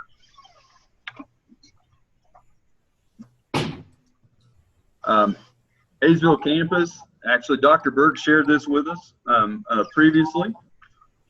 I actually very much liked the vision and mission just because it gets back to, it's very, very much short and concise. I think the mission from many other places that I looked at, not just the 3 that I evaluated, but in just calling and talking to friends and colleagues, I got much the same as several of my other colleagues in this class. They couldn't tell me the mission. They couldn't tell me the vision. And when I said it was on their website, they went, well, that's news to me too. So, you know, I think that is crucial to drafting those vision and mission statements, that we be able to know what they are and help formulate that plan. Because if we can't do that as educational leaders, then our teachers aren't going to either. Our staff's not going to either. I do like the belief statements that came with Hayesville campus as well. And then underneath those goals, they have their own critical strategies, which I think helps them to determine whether or not they are meeting those goals. Some of the similarities and differences, most of the visions, they were short and concise. They were fairly easy to remember. I think some much more than others. The mission statements on the similarities and difference, Flint Hills is, I believe ours is a little longer and wordier, and it's definitely, I don't believe, will be as easy to recall by many people. Eureka's is an acronym for their high school, which I know, at least when I was there, all the staff in the 712 building could tell me what that was and recite it. And I also feel that Hayesville campus is very short and easy to remember as well. The similarities and differences from the strategic plan, we don't have one. And then Eureka's and Campus Hayesville both they're fairly straightforward and they're written as goals. And I think that makes it easier for everyone to know. In doing a little research on drafting vision and mission statements, I did read a little piece it was created by the Task Force on Developing Research and Educational Leadership. And the one statement that they had in the report that really, I guess, resonated with me was they said effective educational leaders help their schools to develop or endorse visions that embody the best thinking about teaching and learning. School leaders should inspire others to reach those ambitious goals. And I think not that you can't have goals, but without that vision and mission, I believe that it's hard to create that direction that you seek as an educational leader without it. A former teacher that I actually had in high school, he was a chemistry physics teacher. I can still recall this. He had it written on the board and he shared it with us often in chemistry and physics class. He said, if a man knows not what harbor he seeks, any wind is the right wind. And I thought that is just a statement that really helps. If you don't know where you want to go, then anything that somebody speaks about, if you don't have that common agreed on destination, it leaves everyone to their own devices to imagine one or create one. And so those efforts become somewhat unharnessed and unfocused. And then it leads everyone to believe or think that what they're doing is right. And our job as educational leaders are to eliminate those obstacles. The first obstacle that I think most of us have to eliminate is just the simple fear of change. And, you know, a former counselor at a school I worked at always said, change is easy, you go first. and that's fixed with me. And the other thing that I think about, at least the districts I've worked in, the typical vision and mission statements lack follow through, and I think that falls on us to make sure that the follow through is there. With the communication piece, I talked with both local, county, and state. Our local, we're small enough. We have a monthly district newsletter. Neither community in our district is big enough to have their own local, to have a newspaper. So as a district, we create one. It gives people. We also allow outside community. We print things of 4-H clubs. We have some advertising in there for some of our local businesses. And so we are able to get some information out through that newsletter. We also talk to our stakeholders through our district Facebook and Twitter account. I've spoken to the city council at Cassidy. Actually, Roselia, where the school is located, it is an unincorporated community. It does not even have its own city council. And so because of that, I end up going to the rural fire department in Roselia and talking at times. It's just a nice place where everybody gets together. There's 8 to 10 people that probably you'll find there drinking coffee every morning. So our county, I do attend Butler County Commission meetings. I actually went this year trying to get some ambulance service out here for our standby service at football games. I was actually shocked when I attended this meeting because there are only 5 ambulances in Butler County that run as far as the county. There are 9 high schools in Butler County, so you can see the problem. If 4 or 5 schools have home games on one night, they only guarantee standby service at 2 of those home football games. So by several of the ADs at the smaller schools, the Remington AD, the Blue Stem Athletic Director, and myself, we went to this meeting trying to get some standby service, and we actually were able to get them to commit to at least 1 home game every year to actually have an ambulance standby at our field, which doesn't sound like much, but when you currently had 0, 1's better than none. And then some of the contact that I've had with some of our state representatives, I talk on the phone monthly with the Kansas House Representative Larry Hibbard. I try to talk with Senator Forrest Knox. I don't have a lot of success. I've talked enough with him in the past that he knows we're not going to agree on much. So I think he works harder on trying to find ways not to be able to talk with me in person than talking. I email him a lot. Doesn't respond anymore, so I have no idea whether those emails are actually read or not. I have emailed Kansas Governor Brownback. Actually spoke with him a little bit at our Governor Scholar Award last week. So, and he actually was willing to talk with me. So I found that a little bit refreshing. And then I also I follow on Twitter House Representative Stephanie Clayton. I find that we have a lot in common, and I've actually developed a rapport, and we actually email back and forth quite a bit. She's not my representative, but it's refreshing the amount of communication and time that she will spend engaging with us. In summary, if a group or institution wants to move forward, I believe they need to develop an understood and agreed on purpose.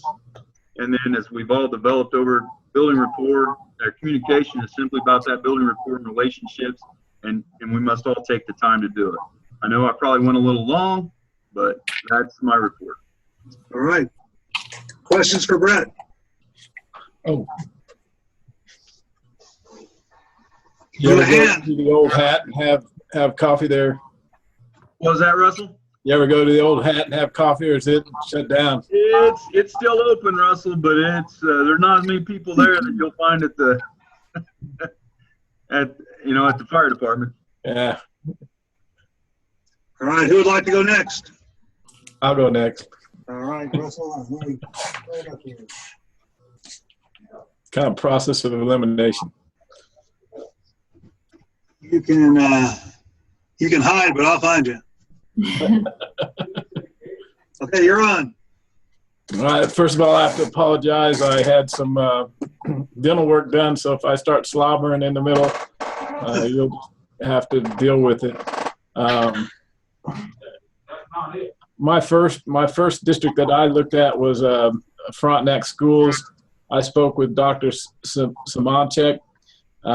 When he first arrived at the district, KASB facilitated his strategic planning.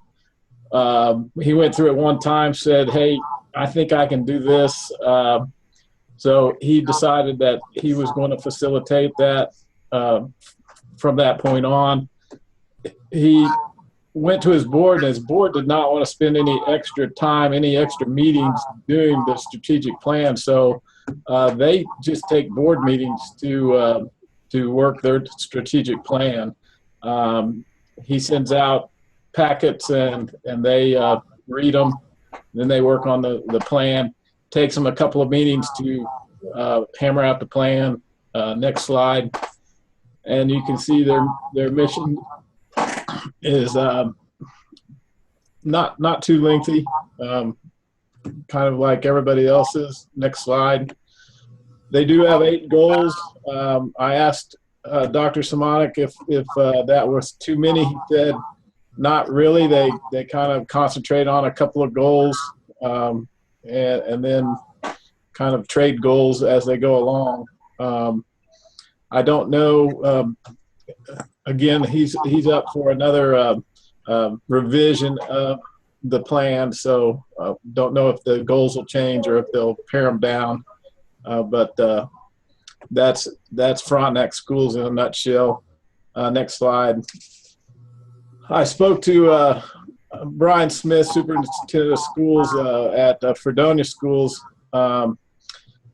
It's a little bit unique situation. KASB facilitates their business and their community surveys, and then Greenbush facilitates their board and puts together their strategic plan. So the only reason he said that Greenbush does that is because they paid for it, and they needed to use it. Again, the mission statement for Fredonia is quite lengthy. But if you take a look at the next slide, they only have 4 goals.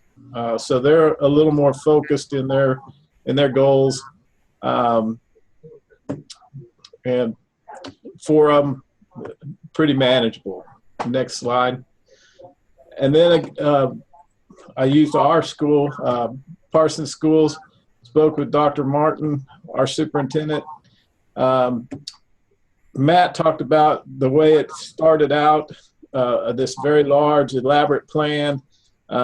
This year, Doug Meckel came in from KSB, and all he did was want to pare everything down to something that's very manageable. So, again, he took an evening with the administrators and the board, and we focused on just 2 or 3 goals and knock those out. Next slide. And you can kind of see our strategic plan it's quite detailed. It's very, very, there's 18 goals there. And as Matt said, if you have 18 goals, you don't have any goals because you can't concentrate on any one. So we did pare it down to a goal on relationships and a goal on rigor. So we're trying to focus concentrate our areas on just a couple of areas. What I learned from this, hang on a second here. I learned that we talk about using all of our stakeholders, the community, the business leaders, and yet 2 of the 3 districts did not use the community or the business leaders. They only used the board and the administrators. So I wonder where that input would come from. Number of goals varied from district to district. I felt like that the more goals you had, the less focus you had. Fewer goals might focus your efforts and your resources. Then the last thing, using a facilitator like KSB or Greenbush was a preference to the districts. Some liked having that outside set of eyes, focusing you. Others said, hey, I'll save the money and I'll do it myself. But my feeling is that that might be a decision based on how comfortable you are as the superintendent and how experienced you are as the superintendent to lead that discussion. Next slide. And then one of my areas that I feel like I need to focus on a lot is just communications. I feel like I can communicate well, but taking those opportunities to communicate, I need to step up and do that better. What I learned, and I wouldn't go through all the communications, I think we've, just basic emails, memos, face-to-face phone calls, photos and news press releases. As an athletic director, I get to do a lot of press releases and photo opportunities. State representatives, sending them emails and going to some of the coffees. Definitely national communications. I think we had Lynn Jenkins come here for one of our students went to the Naval Academy, and we got to speak to Lynn Jenkins. A very nice lady, very, very personable. And then I got to see Dr. Watson at one of the special ed co-op meetings, lay out his vision, his plan. But what I learned most is that I do a much better job at face-to-face communication. I like to see people's faces. I like to see their body language. I like to see if they're getting it or not. But I think I have to be with today's technology. I have to get better at doing emails and memos and using words instead of my body language and face. I do also know that you have to practice. You have to put yourself in those situations and communicate to get better at anything. And that is in a nutshell. And I didn't slobber once. All right, good. Questions for Russell? My hand. Hearing none, I say thank you. Nice Good job, Russ. Who would like to go next? I'll go next. It sounded like Jessica. Yes, And are you going to run yours? I am. Okay. Let me stop my sharing so you can start yours. All right. You're on. Oh, where did it go? That's what mine was. Okay.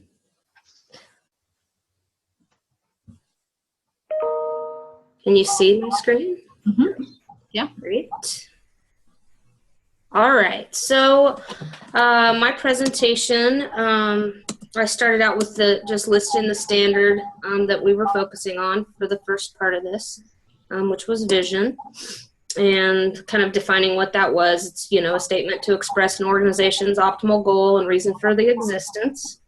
I went on to define what a mission statement was, and I think we've already established that by this point in our presentations. And then why do we need it? And that's the same thing. It's so that you know your direction and where you're going. I went ahead and visited with 3 different schools. The first school I visited with was Dodge City Public Schools, and Dr. Alan Cunningham has been the superintendent there for quite a while. Their mission is to prepare students to be capable, contributing participants in a changing world. And their vision is reaching higher, excellence, equity, and excitement. They developed their vision statement in conjunction with community and school focus groups by identifying the priorities. They came up with a list of goals from that and prioritized those. He explained it as the gold star system, and so they all had gold stars, and they went around and put stars by what they thought was the most important. They took all of that data from multiple meetings and tabulated it and then provided it to the Board of Education. The board then identified 5 broad categories, which you'll see on the screen there. And under each of those categories, 3 goals that go within each of those. He said that, they kind of use the same process for all of this, for the vision statement, for the mission statement. He inherited the mission statement, but in his time hasn't changed it. He felt it was fine for what they were doing. Next, I visited with Garden City Public Schools, very similar to each other, but the superintendent for Garden City is new, and he has been in the assistant or deputy superintendent role and director of personnel prior to that. So he's been in the district a long time, but this is his first year as superintendent. Theirs is quality learning and creating responsible citizens. He changed it up. They identified 14 instructional vision expectations to achieve their mission, and they spent time as a district leadership team defining what becoming a model school district would look like. And so they spent 7 or 8 months and developed belief statements. He met with building leaders and then community members. And then he took all that information that he heard and he put it together, put some thoughts together. He then took it to their, what they call pods, and they're just small groups of people that are in education. It's either certified staff, classified staff, and they, during in-service days, they would meet and discuss those visionary statements. And through that, they kind of part it down into those 14. And that just was approved by the board. And so it'll start being published places this coming school year. He said their strategic plan, he's in the middle of it because he just stepped in as superintendent. They are in year 3 of 5. And it was kind of developed a similar process, but the Board of Education had a lot more say in theirs. The last district I interviewed was Prairie Hills Public Schools, and I tried to do liberal, but I couldn't get anybody to respond. And the reason I wanted to do liberal was because Dodge Garden and liberal are kind of the triangle out here in southwest Kansas, and very similar demographics,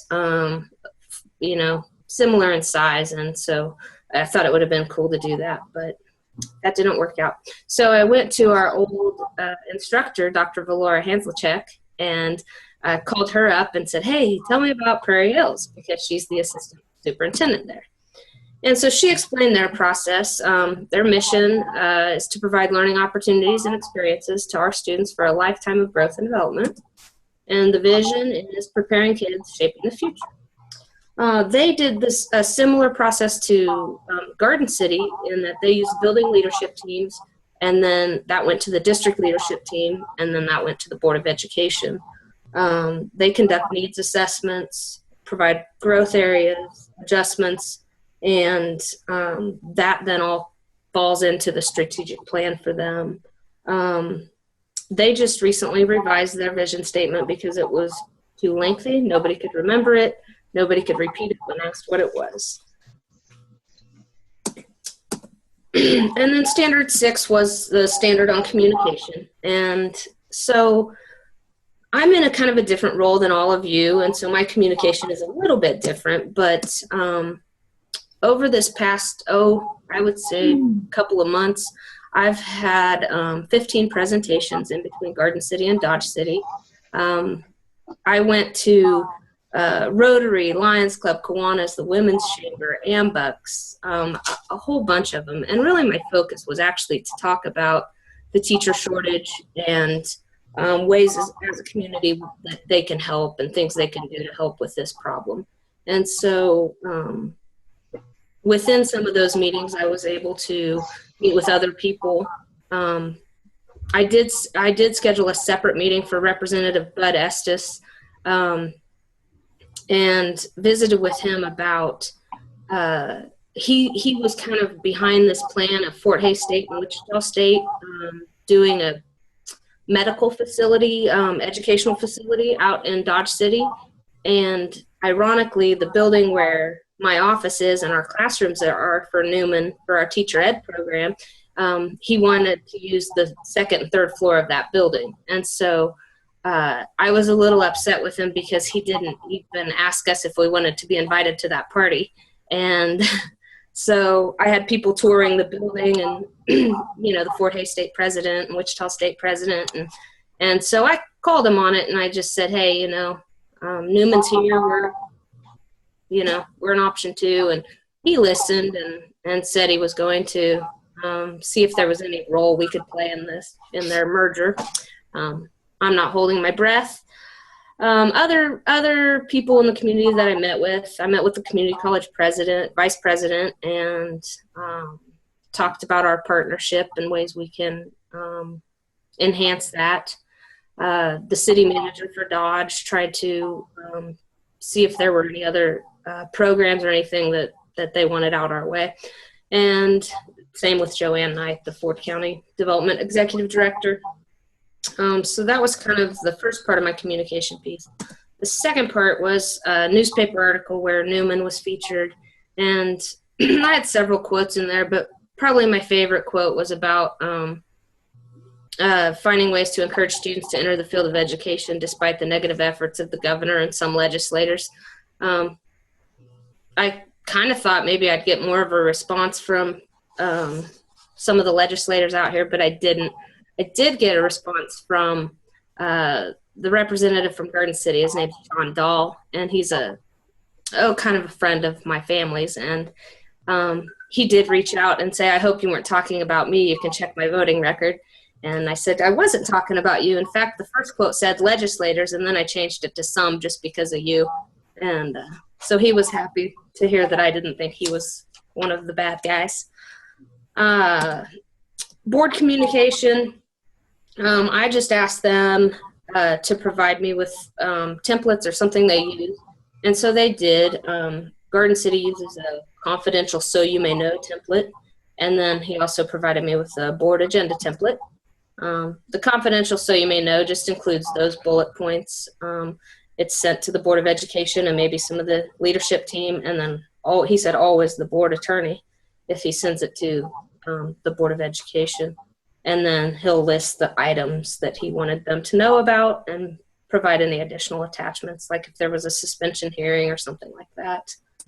And then just gave me an outline of the board meeting agenda, which seems pretty much the same as everywhere else. And last but not least, my final thoughts from this process was there isn't a set right or wrong way to create a vision, mission, or strategic plan.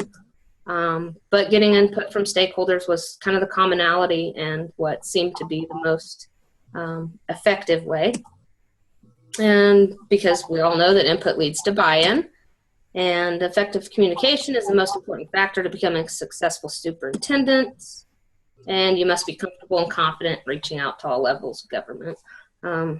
That was probably one of my weaker areas, was just getting that knowledge base and then being comfortable talking about it. So that's what I learned. All right. Questions for Jessica? I have a comment. Yes. It struck me as you mentioned that it was a Garden City superintendent included the board attorney with his written correspondence to the board members and members of the leadership team. Yes. It makes it protected attorney-client privilege, which means if the press asks for an open records request, they can't get it. Oh. That might be why. Yeah, that's very clever. Okay, I learned something. Well, good. So you're saying that's not a normal practice then? I've never done it, but Wichita a long time ago had a superintendent named Stuart Berger, who was also an attorney. Uh-huh. And just asked for his correspondence between him and the board, and he said, no, that's protected by attorney-client privilege. He wasn't really a practicing attorney. So they got an opinion from the Attorney General that said, no, that's not protected. You're going to have to give that up. Hey, well, I want to say goodbye to everybody. I'm getting ready to go to baccalaureate. I've really enjoyed these classes. Thanks so much. Good luck to all of you on the praxis. Hey, good luck, Joan. All right, thanks, Joan. Thanks, Joe. Yeah.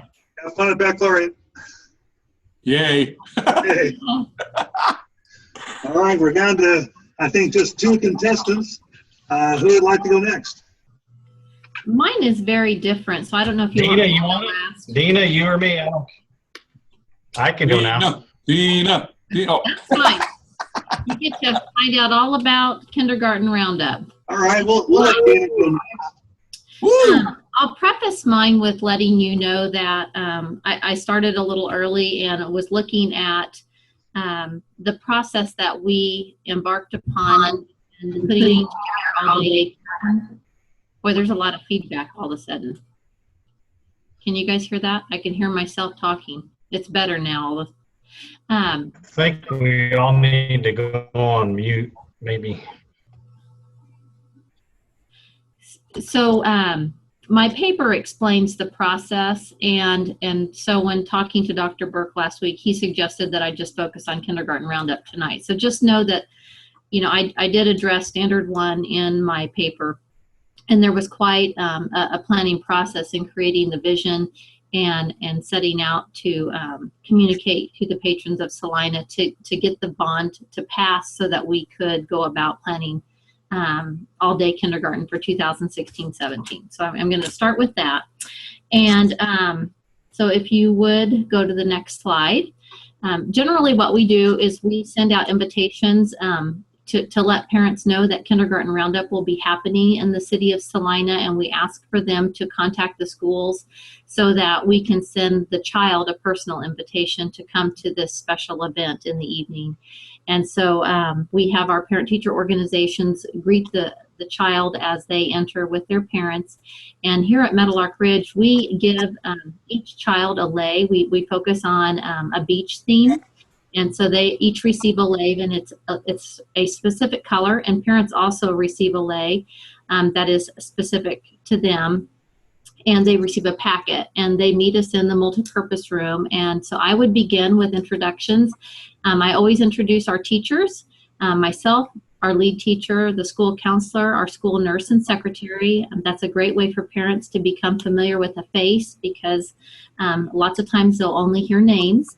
And at that point then, the kindergarten teachers line the students up based on their color for sorting purposes, and they share with the parents that they're going to be taking them back to the classrooms where they're going to be participating in centers.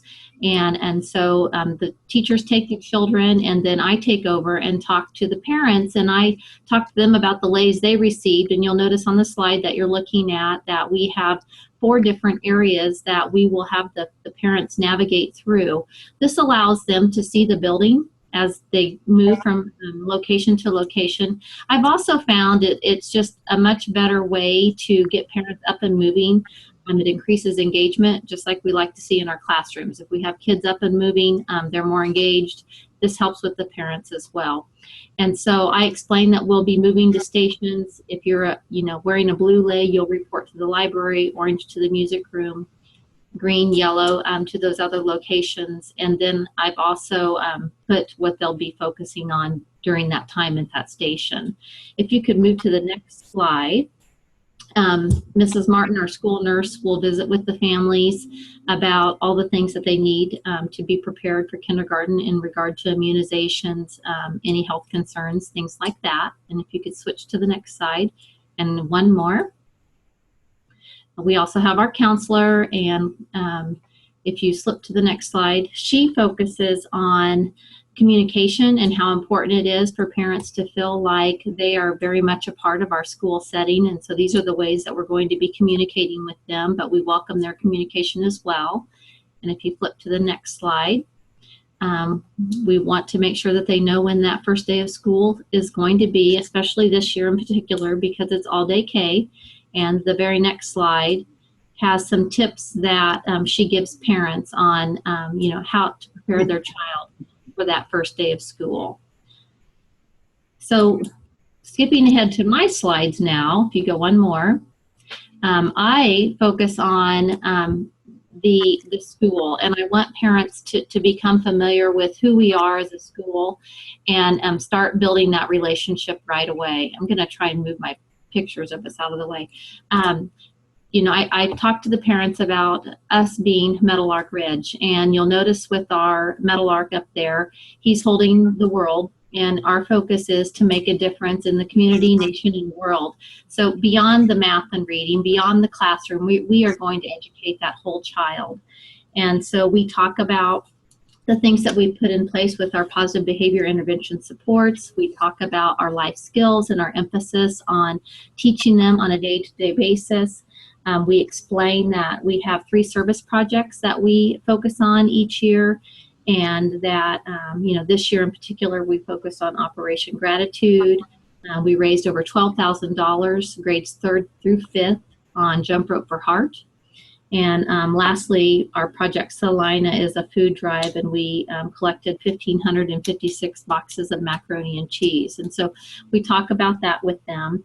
And then I also explain that their child is going to participate in monthly assemblies where we're going to celebrate the use of their life skills and how each of them, no matter what their age, can and will make a difference. And so that's what that slide's about.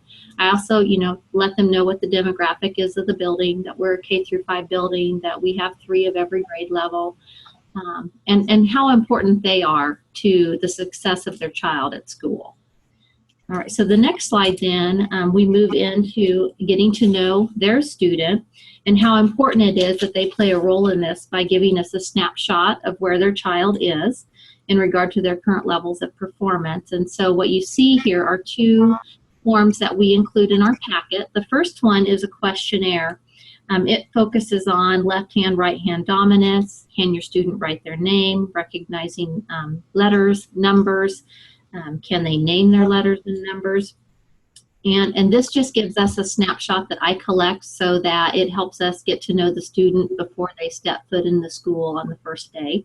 Parents can also include any comments or concerns that they would like us to know about. Let's say they have mental health support, anything like that. So that's what that first form is. And then the second form actually allows us to contact the parents' preschool where the child attended.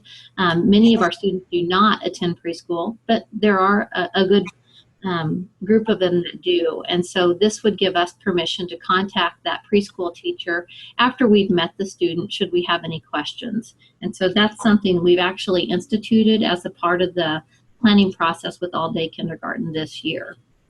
Okay, so if you move to the next slide, I talked to parents about what the all-day K schedule is going to look like, because in the past we've had 3.5 hours with students, and we've tried to cram in math and reading and special classes and a recess as well, and now we've got all day. And so I focused on explaining that students will participate in a morning message and calendar time that will include number talks.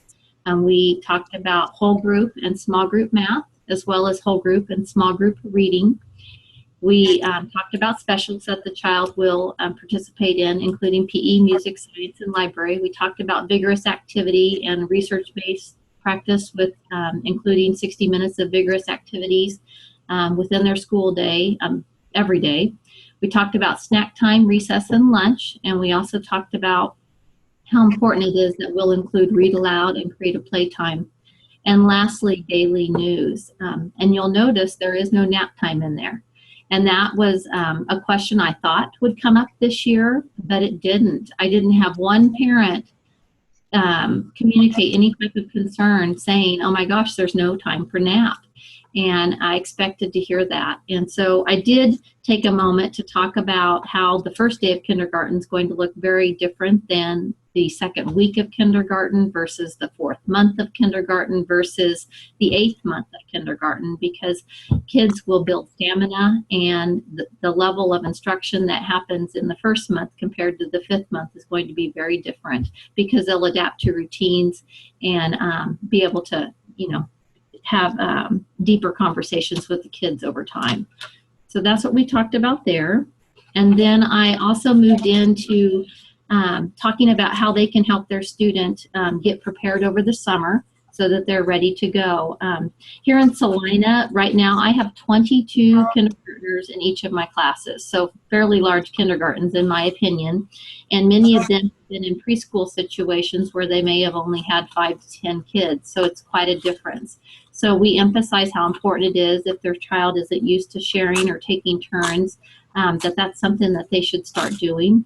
We talk about multi-step instructions and directions and having them start working with them on that.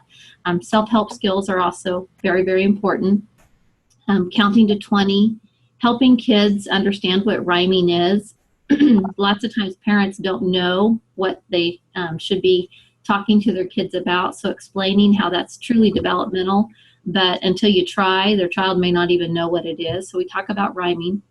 Screen time is something I emphasize a lot. I think kids hold smartphones way too much.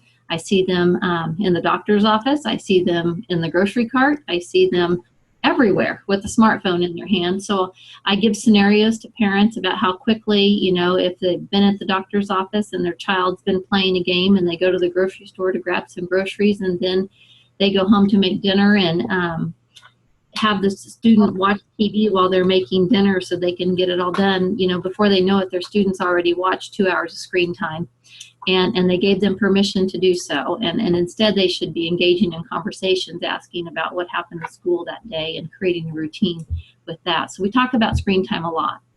I also let them know that research right now shows that students entering kindergarten should know 18 uppercase and 15 lowercase letters.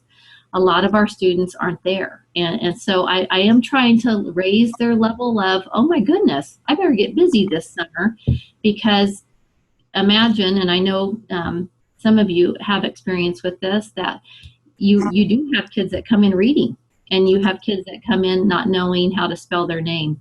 And it's a big bridge that you have to fill in between and differentiate instructions. So letting parents know that this is the expectation, I think raises the bar a little bit. Lastly, I talked to them about handwriting and emphasizing how important it is to teach lowercase letters. I was one of those parents that didn't know any better, so I introduced capital letters to my child, and I was so proud when he was able to spell his name. But think about all the things that we read. Most of those things are written in lowercase letters. We capitalize the first letter of our names. We capitalize the first letter in sentences. But most of the letters we read are in lowercase. And it's really important to start teaching children lowercase letters before we introduce the capitals. So then after that, I talk about how important it is to develop routines. Lots of parents just don't know that, they do need to talk about what the school day was like, asking specifically, who did you play with? Who did you sit by? What did you do in music? I kind of laugh. When I was a parent, they'd show those types of questions on TV, and I started asking them. And it's really important that parents learn you really do need to ask those questions, because if you don't, your child is just going to say, I don't know, or it's a missed opportunity that you could have actually engaged in a conversation with them on. I think it's important to go through the backpack together and talk about what they did in school that day. And I also think it's really important that parents are reading to their kiddos so that they can build word sound awareness. And we know that it's a big predictor in reading success in the long run. So read aloud is important. I show them this slide about what other things that they can do to help their child be prepared. I include that Fast Start packet at the bottom. That is a weekly activity that is shared between the school and the home. And so it's a shared responsibility that we participate in. and it's helpful to parents. It's something they can do over the summer. And then the next slide, I asked them if they have any questions. We really do have some great conversations through this experience. And this year in particular, with developing the all-day kindergarten schedule, parents had a lot of questions about what whole group and small group reading and math would look like. So that was our kindergarten roundup in a nutshell. I talked to them about parent-teacher organization also. We have a great PTO here at Meadowlark Ridge, and we have a marathon, fun night, and school book fairs. One of the things that I've heard through feedback is many of our kindergarten parents don't know what they don't know, and so they don't know how important some of the PTO activities are until sometimes we're in the middle of it or it's too late. And so taking time to explain what the PTO can offer and how important it would be for them to be a part of it is really important as well. Okay, and that concludes that part of it.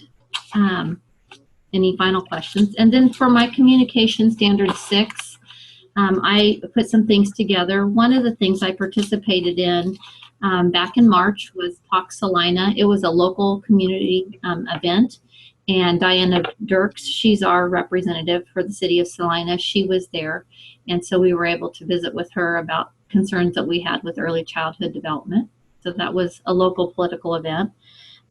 We've had this bond, April 2014, our city passed the bond initiative, and so construction began, and Coronado Elementary was our first open house, and so I attended their ribbon cutting in April and was able to lead 2 of the board members around during that time. And what we did was focus on the similarities and differences between the Coronado renovations and addition versus the Meadowlark Ridge ones. And so that was good. We also had another Board of Education tour. This was me on a Twitter. They actually posted that. And what we were doing there was just giving the board a tour of all the schools in Salina and where we were with construction. The reporter, Mike Strand, was there from the Salina Journal, and he interviewed me, and there's a couple quotes at that link. And Randy Watson, the Commissioner of Education, came to Meadowlark Ridge on April 26th, and he visited with me and Mr. Hall about our emotional behavior disability program. I think we're all aware that the mental health services that are provided to kids are lacking, and the funding for them is getting less and less. And so we talked about that. We talked about the foster care situation map and how important it is that schools and foster families that receive students get all the information that they can to make sure that that student starts out successfully. And so that was a really good conversation. And then we finished with him eating lunch with our 5th graders. And so that's a picture of him there. Samantha Angel, she's a former mayor. She actually came into school that particular day because we were supposed to have some huge tornado storms. I don't know if all of you remember that particular Tuesday, but they were canceling classes at Wichita State and everywhere because the tornadoes were going to hit the area.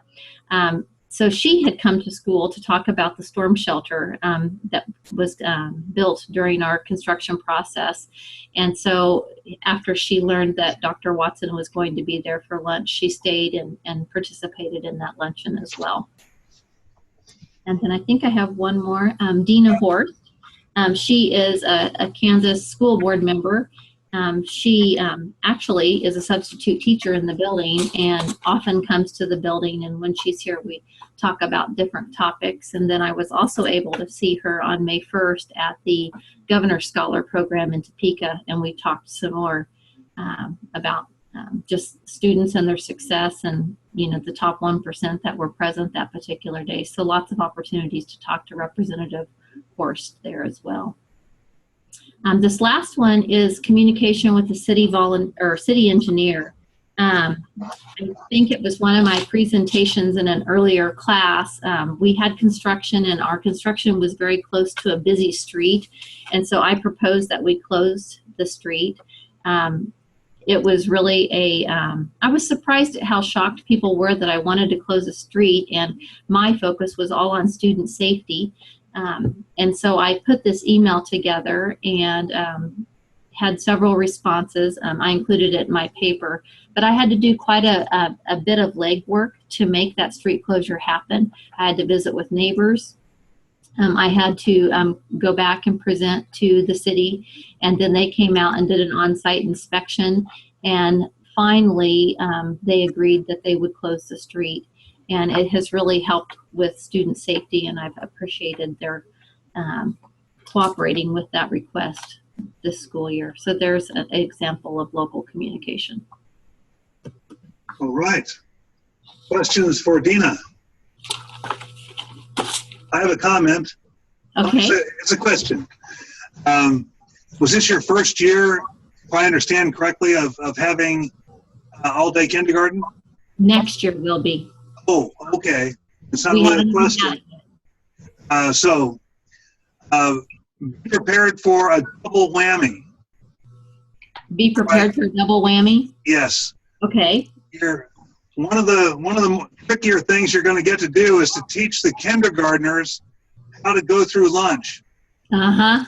The double whammy is first graders aren't going to know how to do it either. You know, and we practice every year, 10:30 a.m., first day of school. All available hands go in to practice with the first graders to teach them so that they're ready to go at 11:15. This next year, I've actually developed our schedule differently so that kindergarten and fifth grade will eat at the same time the first 2 weeks of school so that I can pair each kindergartner with a fifth grade buddy. Good So idea. I'm hoping that will be helpful. I'm sure it will be. Give her a hand. Nice job, Dana. Thank you. All right, Zeke, you are up. Hey, first of all, is my audio okay? I have a bad connection tonight. Right now it is. Oh, good. Hey, yell at me if something goes haywire. Hey, like Dina, my presentation's a little different in hitting the standards on communication and vision, but I felt like I did hit the standards. And I'll kind of go through that with you. Hey, here's a quick overview, kind of highlighted by what we learned in our class this year. But I kind of embedded many things into my project. I kind of did multiple projects within one. But here was my focus: the board, the community, some state and local legislators. That was kind of interesting. Some of the feedback I received. Communication was huge. Some of you know, you comment in our reflections. You're kind of wondering what I do, and I'm a virtual school principal, and I work remotely, meaning from home. And my district is out there in southwest Kansas land, and it's about 5 hours from my house. So I learn a lot of communication skills because I can't always use my body language. And my staff, most of them also work from home. That's just kind of a sidebar. But anyway, I try to stay in really good relationships with my district because I need them to basically authorize my virtual school so that I'm meeting Kansas standards.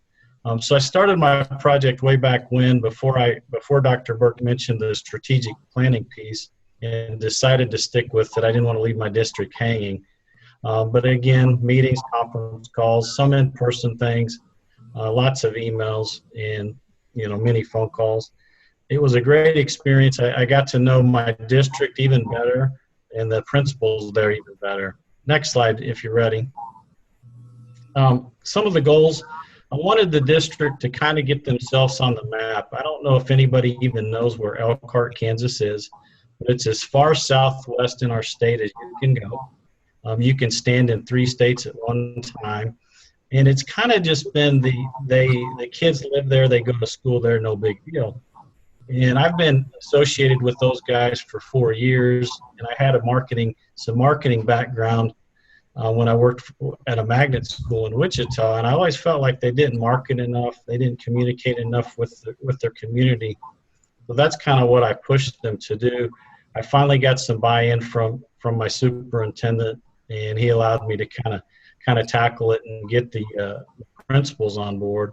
So what I did, I said, hey, let me create a newsletter. So I basically acted as the superintendent when I wrote this. I was pretending to be the Elkhart superintendent got feedback from the schools and the district office. I failed to mention there's an alternative school in there. Next slide if you're ready. So the results, after I got feedback from all of the principals, what I asked them to do was give me celebrations, academic celebrations that we can push out to their district, to their community. That's blasted, good things that are happening with their kids. You know, the athletics, nothing against athletics. I love sports, coached all that stuff, played all that stuff. But the academics seem to always get short-sighted, if you will. So my theme was academic based. So finally, after some nudging, the principals did give me something. You know how busy they are. You know, in total, if you wanted to do this for your district, and I can't remember, somebody earlier, might have been Brett, said that they publish a monthly district newsletter. I thought that was really cool because it can do a lot of things for your community. If you have the right staff to do it, it's going to take a good 12 or 15 hours to do it right. The end result, I was able to kind of take the voice of the superintendent, call him and interview him, get some things into his own words. I did the same thing with the principals. So I made it very friendly on them, and I wrote everything and then just had them help me enhance it and get their voice in there to make it feel like it was truly their quotes and their celebrations. And again, we wanted to honor the community, boast about kids, and, you know, hopefully going forward, it's something that they'll decide to keep doing. They have a first-year superintendent, and he just kind of inherited the same old, and maybe he'll take this to a different level. And he admits that his weakness is writing, and he doesn't really feel like he has a voice in writing. I think I have a voice in writing. I always need help from an English teacher to get it, you know, fine-tuned. So it kind of was a unique relationship. But one of the big benefits was it got me a lot closer to the principals that I work with sometimes. I don't work with them all of the time, but it gave them a look into my world a little bit, and I could understand their world a little bit better as well. Next slide.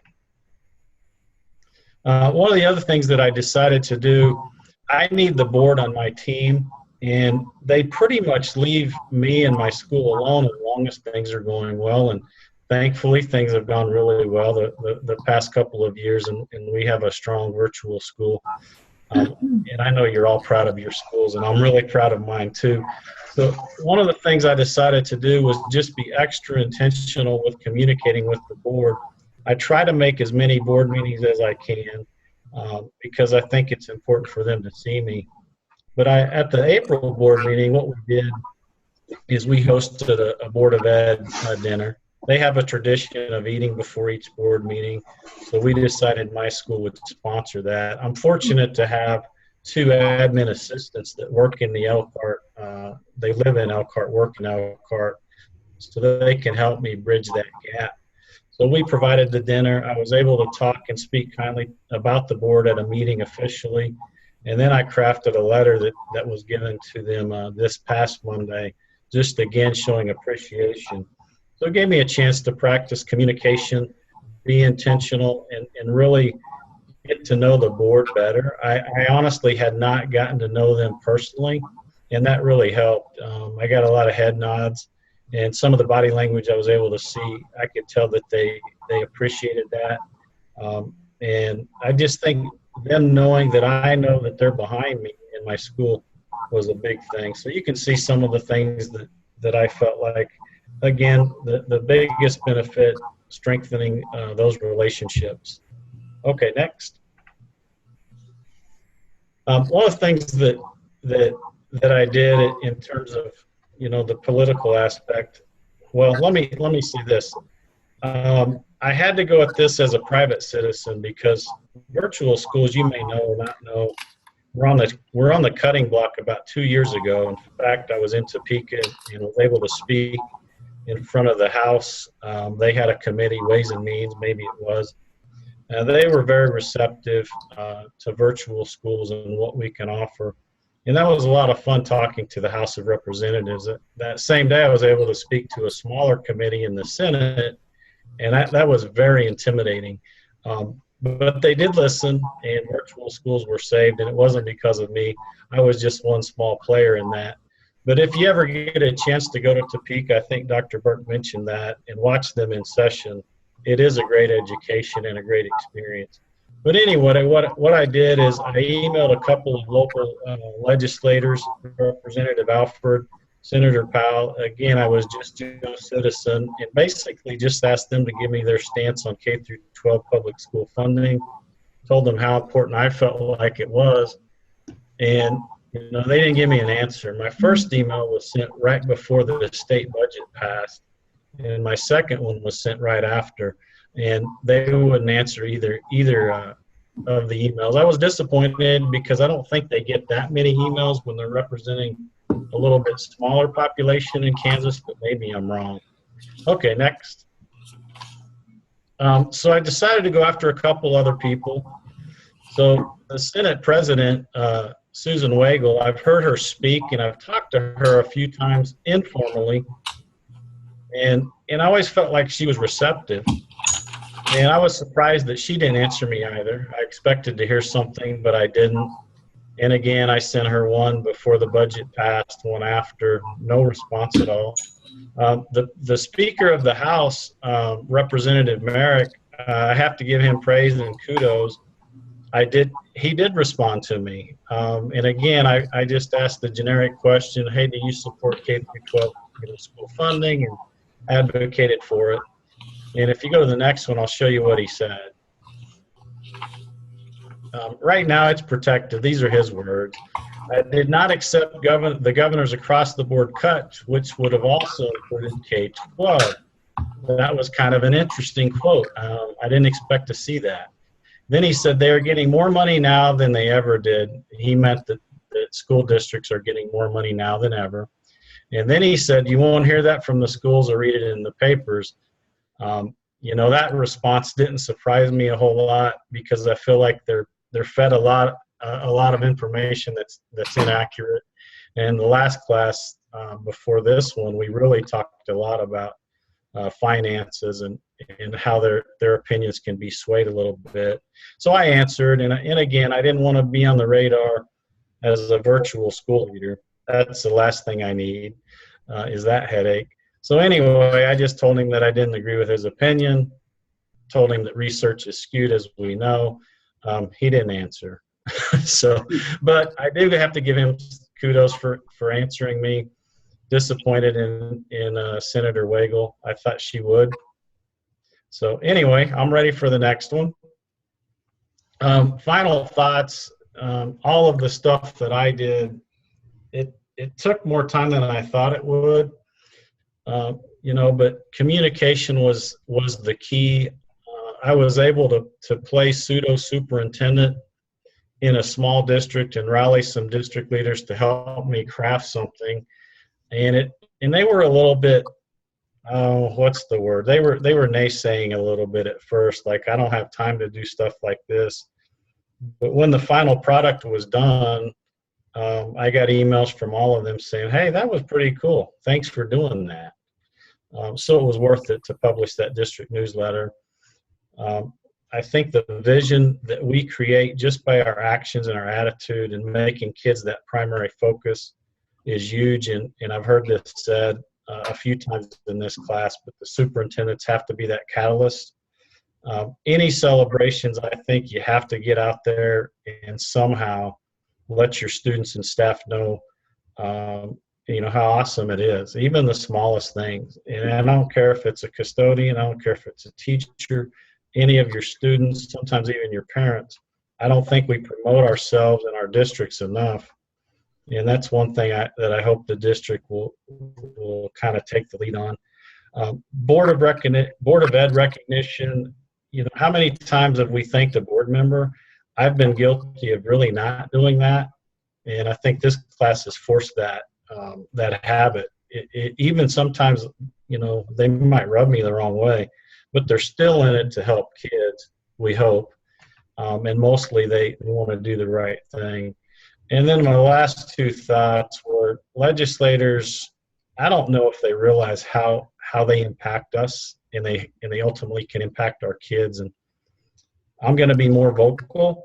I have a job that I don't want to always be on the radar with legislators, but anytime that they will listen, I want to talk to them and advocate, not just for me, but for all of you guys in K through 12 schools in general. Hey, thanks for listening, and I've really enjoyed the class, and you guys are great resources and lifelines that I may use someday. Thanks, Dr. Burke. Well, thank you. Questions for Zeke? All right, give him a hand. Nice work. All right. Do you guys need a short break, or shall we press on? I'm good. Press on. You can press on, but I need a really short break. But I mean, don't wait on me. I can come in and out. All right. Going back to, all right, the first reflection, somebody asked earlier, what length?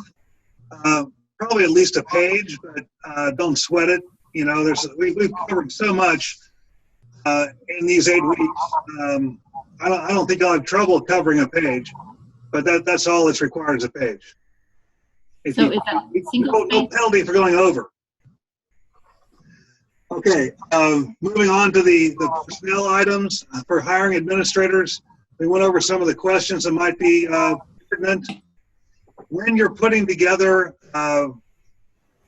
the person, the position that you want, it's really, really important for you to understand the qualities that you're looking for in a successful candidate.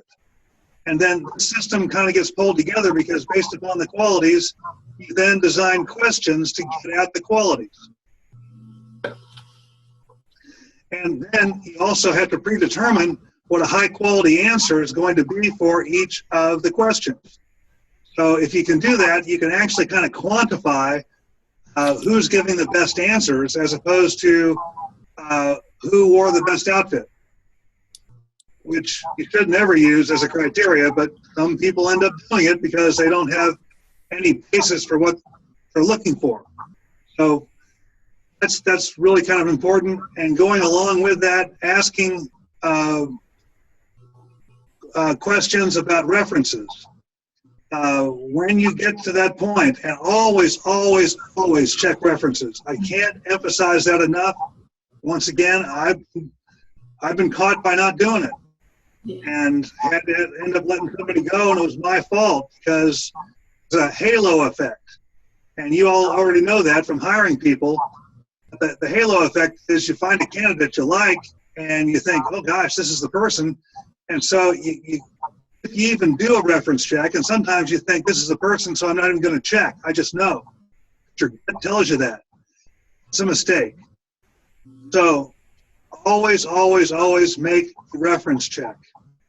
And when you ask for a reference check, ask for specific evidence. Where I got into trouble was I said, what can you tell me about this particular principal? And the other superintendent said, well, he's okay. Well, I was really high on the guy, so I disregarded his answer. And as it turned out, it was a pretty good, pretty honest response. He ended up being just okay. So ask for evidence, and usually they'll be forthcoming, especially if you know the superintendent or the reference that you're talking to. And then there are the other clues. I had an administrator call me and ask about one of my principals, and I had to say to him, how many applications did you get? And he said about 25. And I said, how many times have you been through the stack? And he said, oh, once. I said, go through it again. You know, I don't have to say a lot. That's code. So keep that in mind. Moving on to legal ramifications. We talked about court cases. We talked about avoiding the appearance of impropriety. And that can happen a lot of ways. We talked principally about sex and money as being things that you should avoid, that appearance of impropriety. One of the questions I ask myself when I'm making decisions is, when I'm on the witness stand, how comfortable am I going to be when the attorney asks me to defend my position? That's a pretty good question. And it's a good way to weigh the answers and the decisions that you make.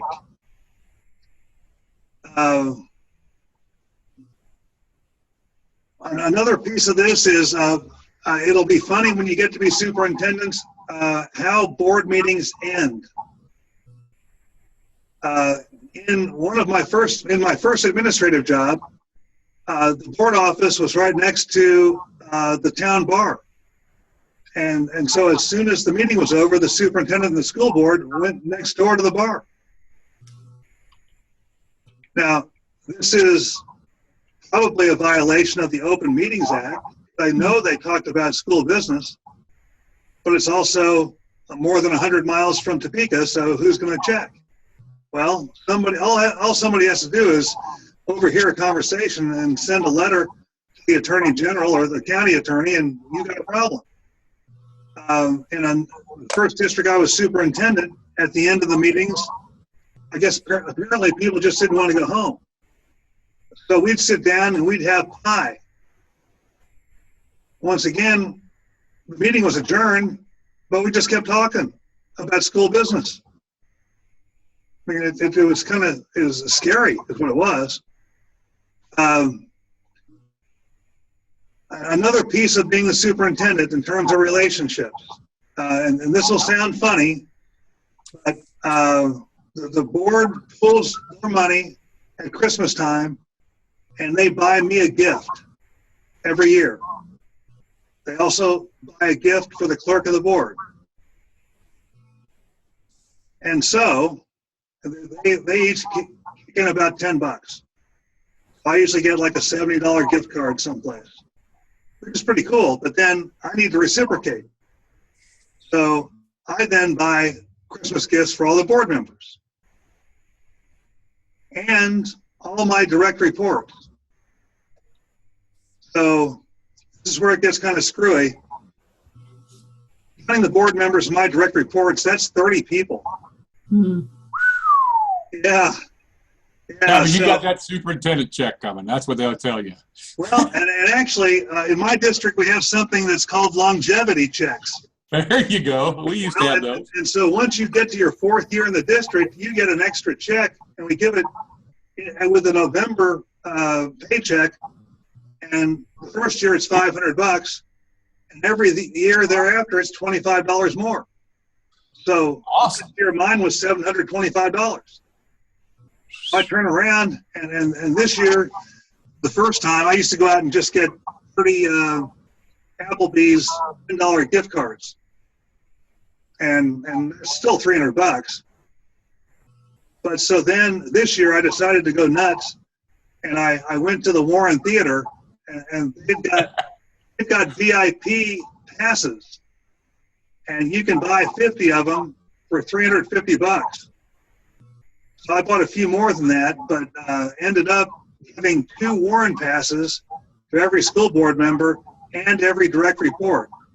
So it cost me $14 per person, and so they really appreciate that. Everybody loves Warren passes. But they also then give me gifts. And so I don't live to get, but I end up getting. It's pretty darn cool because it's not all the same stuff. So just something to kind of factor in. One of the things I have, you'll see a connection here in a second. One of the things I have is every 3 years, my evaluation includes a modified 360. So a 360 is when your direct reports get to evaluate you along with the board to evaluate you. Now, keep in mind, nobody's been a superintendent here but me. So the first time they did it, they actually 30 random employees in the school district and sent them superintendent evaluations and asked them to evaluate the superintendent. And I told them, you guys are crazy. I mean, if you think a bus driver knows what it's like to be a superintendent and can rate me on it, and you're going to count that, that's goofy. So they finally listened to me, and we randomly select 2/3 of my direct reports. They get to submit evaluations. Now, I send my Christmas cards out before those evaluations go out. I'm not saying it's buying them off or anything, but it's like the climate surveys that we're sending out every quarter. We just gave everybody in the district a $1,000 bonus today. The climate surveys go out tomorrow. That's not a coincidence. All right. So, and then we talked about we haven't talked about marketing, but it was brought up. We've talked a little bit about marketing in terms of limited open enrollment. Here, because we're in a metro area, we advertise on TV, on the radio. When we do limited open enrollment, we send 45,000 direct mail postcards out. Woo. Yeah. And the Derby superintendent, this time we did it, he gave me a phone call. I bet. He said, John, all of my board members and I all got postcards suggesting it might be a good idea for us to send our kids to your school district. What are you doing? And I said, I'm marketing my school district, and you've got really cool stuff going on in yours. I suggest you market yours too. Now, we weren't double dating before then. We're not double dating now either. I'll tell you this, Coke doesn't ask Pepsi if they can advertise. And every kid is worth so much money unless we do block grants forever. And the money follows the kid. So one last thing I wanted to show you real quick is one of the things I do every year, a back-to-school presentation. I have to do it twice because we have so many employees now, and we have 850 employees, and the auditorium only seats 740. So I have to do different presentations, the same thing. I try to make it fun. I try to make it engaging. I'm not going to make you sit through the whole thing. I'm just going to give you a taste of it.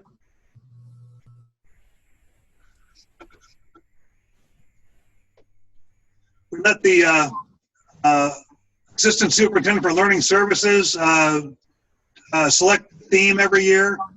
So the Road to Success begins in Hayesville, and then there's CREW, Curriculum Academies, Relationships, Excellence in Writing.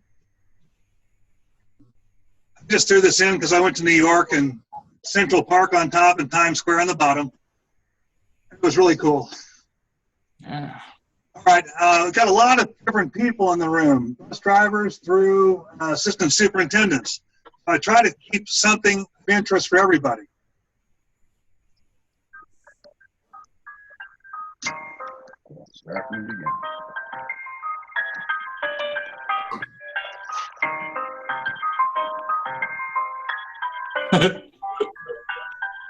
Before we take off with this video class, there's some things you should know that just might save you. In case we should crack, there are things you should know. So the sooner you listen, the sooner we go. We have 5 ways to exit this bus. Leave your things on the seat. Leave without any fuss. We have 2 doors on the roof, 2 doors on the side, a window in the back, and none that have slides. So the first step you... Okay, so you kind of get an idea, and that gets the bus drivers engaged, and that's always a cool idea. All right, it's the new strategic plan. It was over a year ago, so some motivational video. I won't show you the whole thing, but it's one of those kind of mental toughness things. Rise and shine. 6 a.m. and your hand can't make it to the alarm clock before the voices in your head start telling you that it's too early, too cold to get out of bed. Aching muscles lie still in rebellion, pretending not to hear your brain commanding them to move. A legion of voices are shouting their unanimous permission for you to hit the snooze button. I can do all this stuff. Go back to dreamland. That's their opinion. The voice you've chosen to listen to is one of defiance. A voice that says there was a reason you set that alarm in the first place. So sit up, put your feet on the floor, and don't look back, because we've got work to do. Welcome to the grind. Welcome to the grind. Okay, so that kind of gets people pumped up a little bit. Notice the mission, the vision. Today's kindergartners will be the class of 2027. This is from 2014.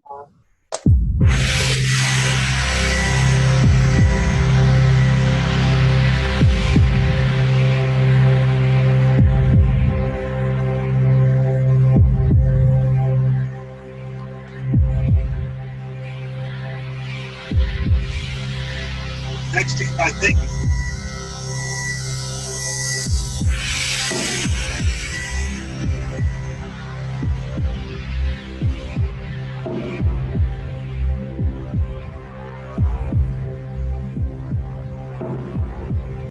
Anyway, so this is the stuff that's just meant to get people's attention and realize we got to keep up. You know, saying you don't want a laptop computer is probably not going to get you very far anymore. Okay, Sharon. All right, so then we have our belief statements. I keep these in front of the teachers and the employees once, or actually twice a year, every single year, so they can't ever say, I don't know, I've never seen them. Okay, all day kindergarten. So, in conclusion, the shark is a majestic creature, but at its heart of hearts, it is a killing machine that will tear your body apart in less time than it takes to say, I wish I never set foot in the ocean. Are there any questions? Okay, let's move on to crocodiles.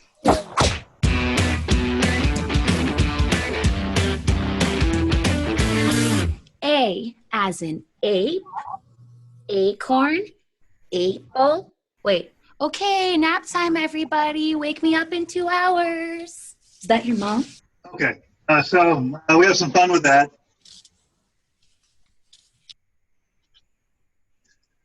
On to some of the strategic, critical strategies. Fun with some high-quality workforce.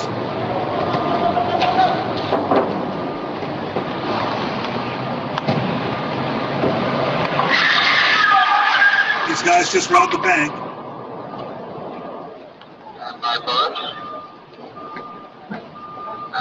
Thank you, bud. Hope to come out. And the police wonder where they went. Okay, more critical strategies, facilities, infrastructure.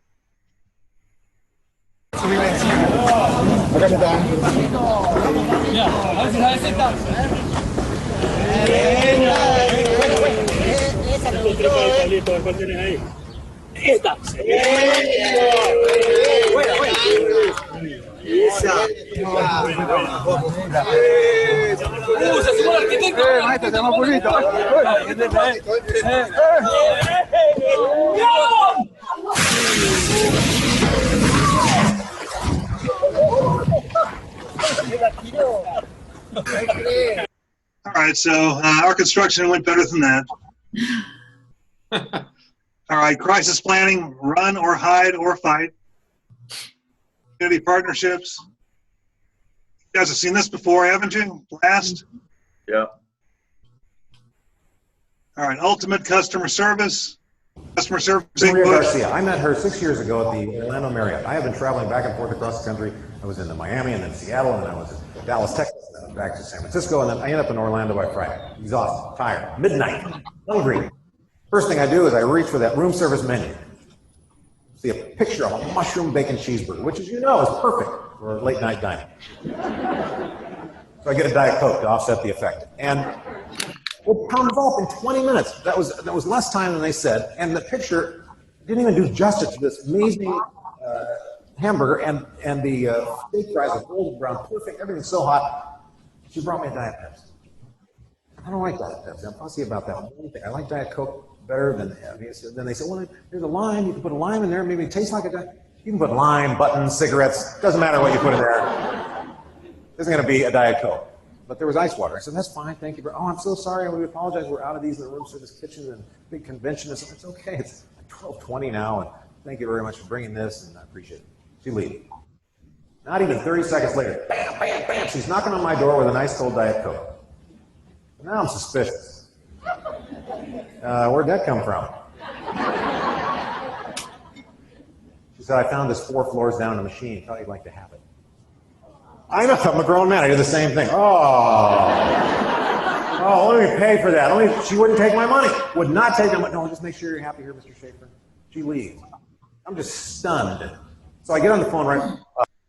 Okay, so you kind of get the idea. Financial goals.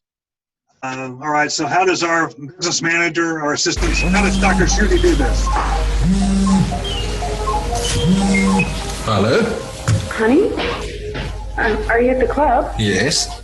I'm at the mall now, and I found this beautiful leather coat. It's only $1,000. Can I get it? Well, sure, if you like it that much. Okay. I also stopped by the Mercedes dealership and saw the new model. You know, the one I really like. How much? 120. Well, at that price, I want it with all the options. Great. Oh, and what were we saying? The house we wanted last year is back on the market. They're asking 1.5. We'll make them an offer, but come in at 1.4. Okay. I love you, baby. I love you too. Okay, bye. Does anybody know whose phone this is?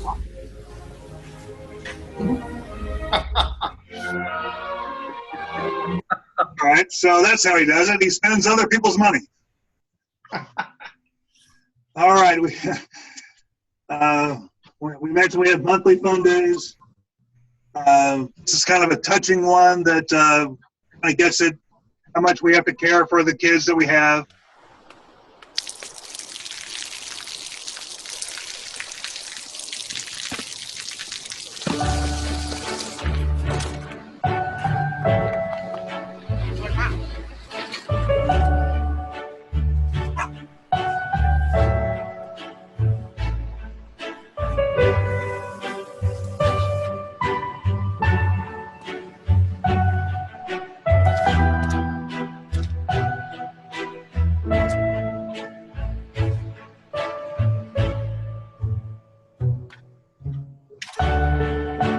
เขาจะได้อะไรถ้าเขาทำแบบนี้ทุกวัน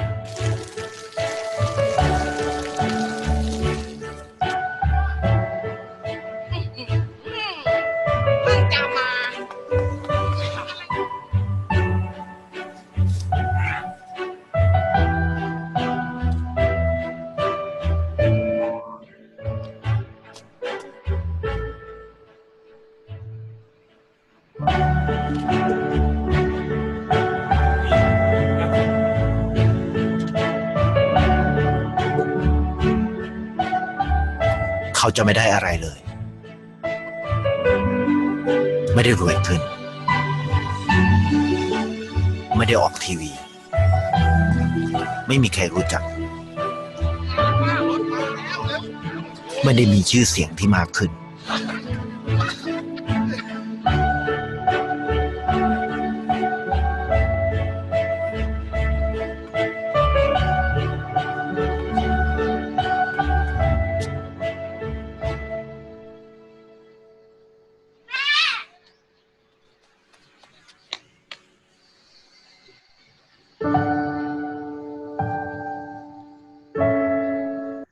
Oh, pretty cool. Then we're in cahoots with the Booster Club, so we let them sell shirts at our back to school meeting. We have the 4 agreements. I think we talked about those.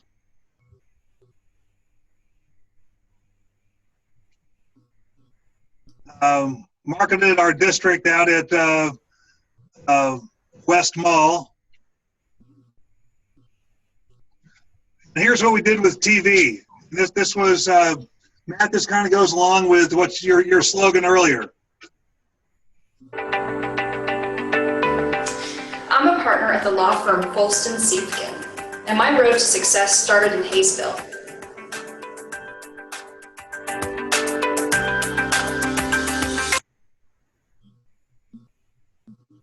That's good. There's more. As an obstetrician and gynecologist here in Phoenix, Arizona, I do everything from deliver babies to doing robotic surgery, and my road to success began in Hayesville. More. I began my career as a teacher and coach. Then I completed medical school, and now I'm a family practice physician. My road to success began in Hayesville.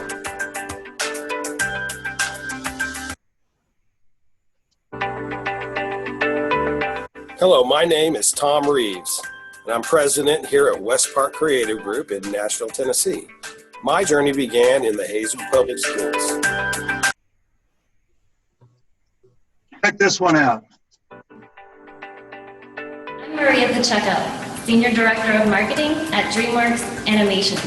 Sweet. My road to success began in Hayesville.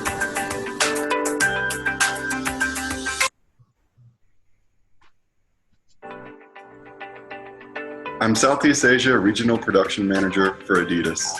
From Kansas to Amsterdam to Bangkok, my career started in Hayesville. I can't tell you how much good press we got out of this. I heard from people all over western Kansas, north central, south central Kansas. Wow, love the TV ads. We ran these, they're both about 15 seconds.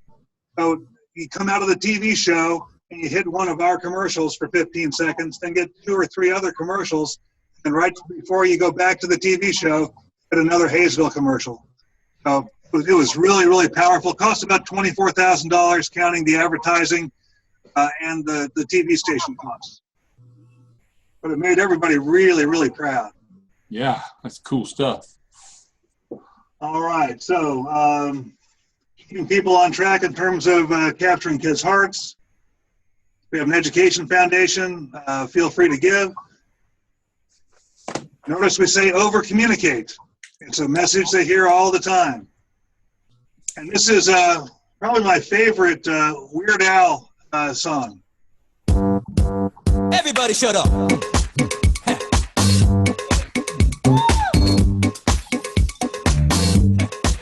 Everyone listen up. Hey, hey, hey.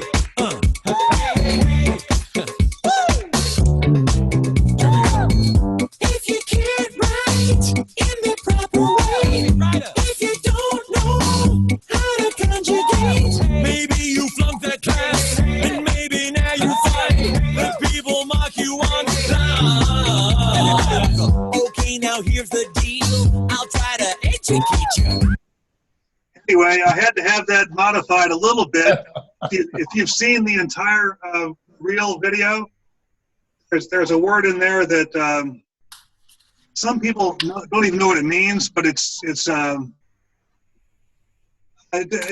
word about oral sex is what it is. So I had my tech crew edit that part out because there are certain things you can't show, you know. Right, so demonstrating appreciation, getting people to vote.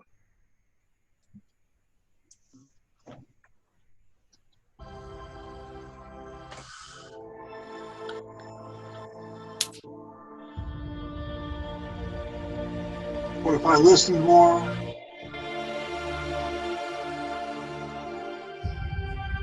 Assume positive intent. I mean, this goes on for 2 or 3 minutes, but it's really a really high quality. And then have a fantastic school year. So you only get one shot at this a year. I work on this for a full year. That's what I was going to ask you. So it's a year-long process? I mean, I find video clips, and Facebook has made it nearly impossible to be completely unique. I mean, a lot of people see some of the stuff, but still, you know, they look forward to coming back and what's Dr. Burke going to come up with this time? Mm-hmm. So that's kind of fun in itself. How long does your address last since you do it twice? The first group, we do secondary teachers because they're used to getting up earlier. Okay. So about schedule it from 8 to 10. Usually it only goes to about 9:30. And while I'm talking to him, Dr. Schuette's talking to him about all the different business things and benefits and that kind of stuff. And then we swap. So Okay. then elementary comes in from 10 to 12.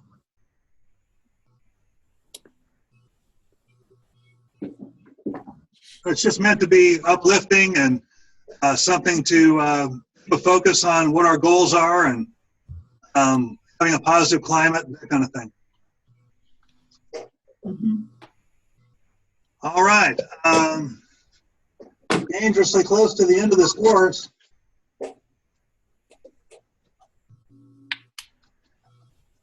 Are there any other questions I can try to answer for you?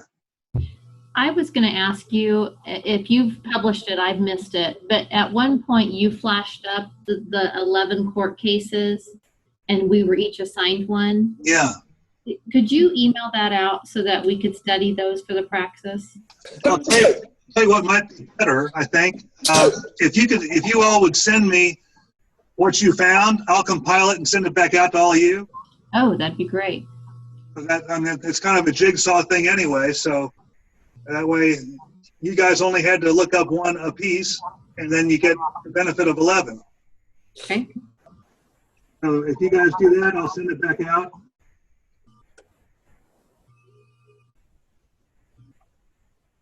Okay. At the university graduate school, they ask us to identify 2 students named as outstanding students for various departments, including this department. And you guys made this really hard. We had to contact Dr. Haslachek and Dr. Schutte and Dr. Hopp and ask them. We're allowed to name 2. And like I said, it was tough. You guys are so deserving. When it came down to it, one is Dina, and the other is Matt. So congratulations to both of you. It's really, really well-deserved honor, but I've got to tell you that it was so hard to pick. You guys are all so deserving. Thank you. Yeah, thank you. Thank you, guys.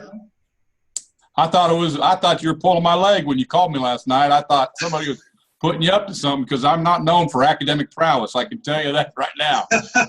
I even asked Russ if he was behind it. And I was. The check is in the mail. Yeah. Hey, are you doing Russ's evaluation tomorrow? I already did it, but I might have to go back and change it. Okay. All right. Well, hey, guys and gals, you will be successful. I know we still need to finish up the practicum, and I know you'll do great at that. When you get to the praxis, one last thing on the praxis, on multiple choice questions. I think I know I gave you a copy of the study guide in 2 different locations, one in this class and also one in the practicum. Look at the questions. Look at the answers that they think are the best answer. My advice to you is don't try to get the right answer. Try to get the answer they think is the best answer. And there can be a difference. But like the first question they have in multiple choice has to do with setting policy and who has the authority to set policy. And they put down the superintendent, the school board, the county commission, and the legislature. And it's real obvious what answer that one is school board. The other thing is it's heavily focused on collaboration and stakeholders. So you can kind of use that as a separator for the right answer. Sometimes they get tricky and 2 of the answers will have stakeholder in it. Mark those and come back to them. You can get a lot of the answers just like that. Some of them that you have to ponder, just mark them and come back to them. But usually 2 of the possibles are just ridiculous, and you can disregard those right away. You've had enough in all these classes, you'll do fine. So part of our goal is to make sure you pass the praxis, and the other part is to get you employed. So you can count on any of us to write you letters of recommendation. I happen to be at a meeting on Tuesday with Doug Meckel. I mentioned I've got some high flyers headed his way. So he's prepared. He's been properly warned. Thank you for offering the letters of recommendation. I appreciate that. Yes. All right. Anything else? Yeah, I got one thing to say real quick. I just can't believe how much fun I had going back to class with this group. When I was contemplating even signing up to doing this, I was like, oh, when am I going to have time and how are we going to I'll tell you what, it has been an absolute blast, and I feel like any of these guys I can call, and they'll offer advice, and so I'm just ecstatic. It's been so much fun. I kind of wish that it wasn't ending, to be honest with you. I missed the Wednesday night conversations. I have to second that. When Dr. Burke called the other evening, I said the same thing, that I wasn't sure if this was something I should do, and wow, I'm glad I jumped in because it's just been something I've looked forward to weekly, and I've learned so much. it's opened my eyes to a whole nother level of learning. Oh, amen. I've thoroughly enjoyed it too. I'm sorry it's ending. Yeah. Hey, I want to say one quick thing, Brett and Dina. Thank you guys. I'm in midstream. I joined late, and you two have helped me kind of transition. So appreciate both of your support. Yeah, don't hesitate to holler if you need anything. That's what it's all about. It's just as important who you know as what you know. Maybe more important who you know. I'm not going to argue that point. All right. Any questions before we go? Hearing none, we're adjourned. You guys, I'll be catching up to you on the practicum. But enjoy the rest of your evening. Awesome. Thank you. All right, Dr. thank you. Yes. I emailed Gina Marks, Dr. Marks, my picture. So we're good there. Did you see her email back, Dina? She said that they were too small. I sent her another one and she said it worked. I'm getting ready to. How's your big head too small, Rogers? Because it takes up the whole picture, so it makes it look small. Hey, Dr. Burke, is there a dress for the deal Saturday? What's the dress for that, you know? I'd say business casual. Okay. The way you're dressed right now is probably overdressed. Okay. Matt, congratulations. I can't be there, but I'll be thinking of you. Oh, good. I'll represent you real well. I'll have all kinds of comments. How about that? No, I'm They kidding. better be good ones.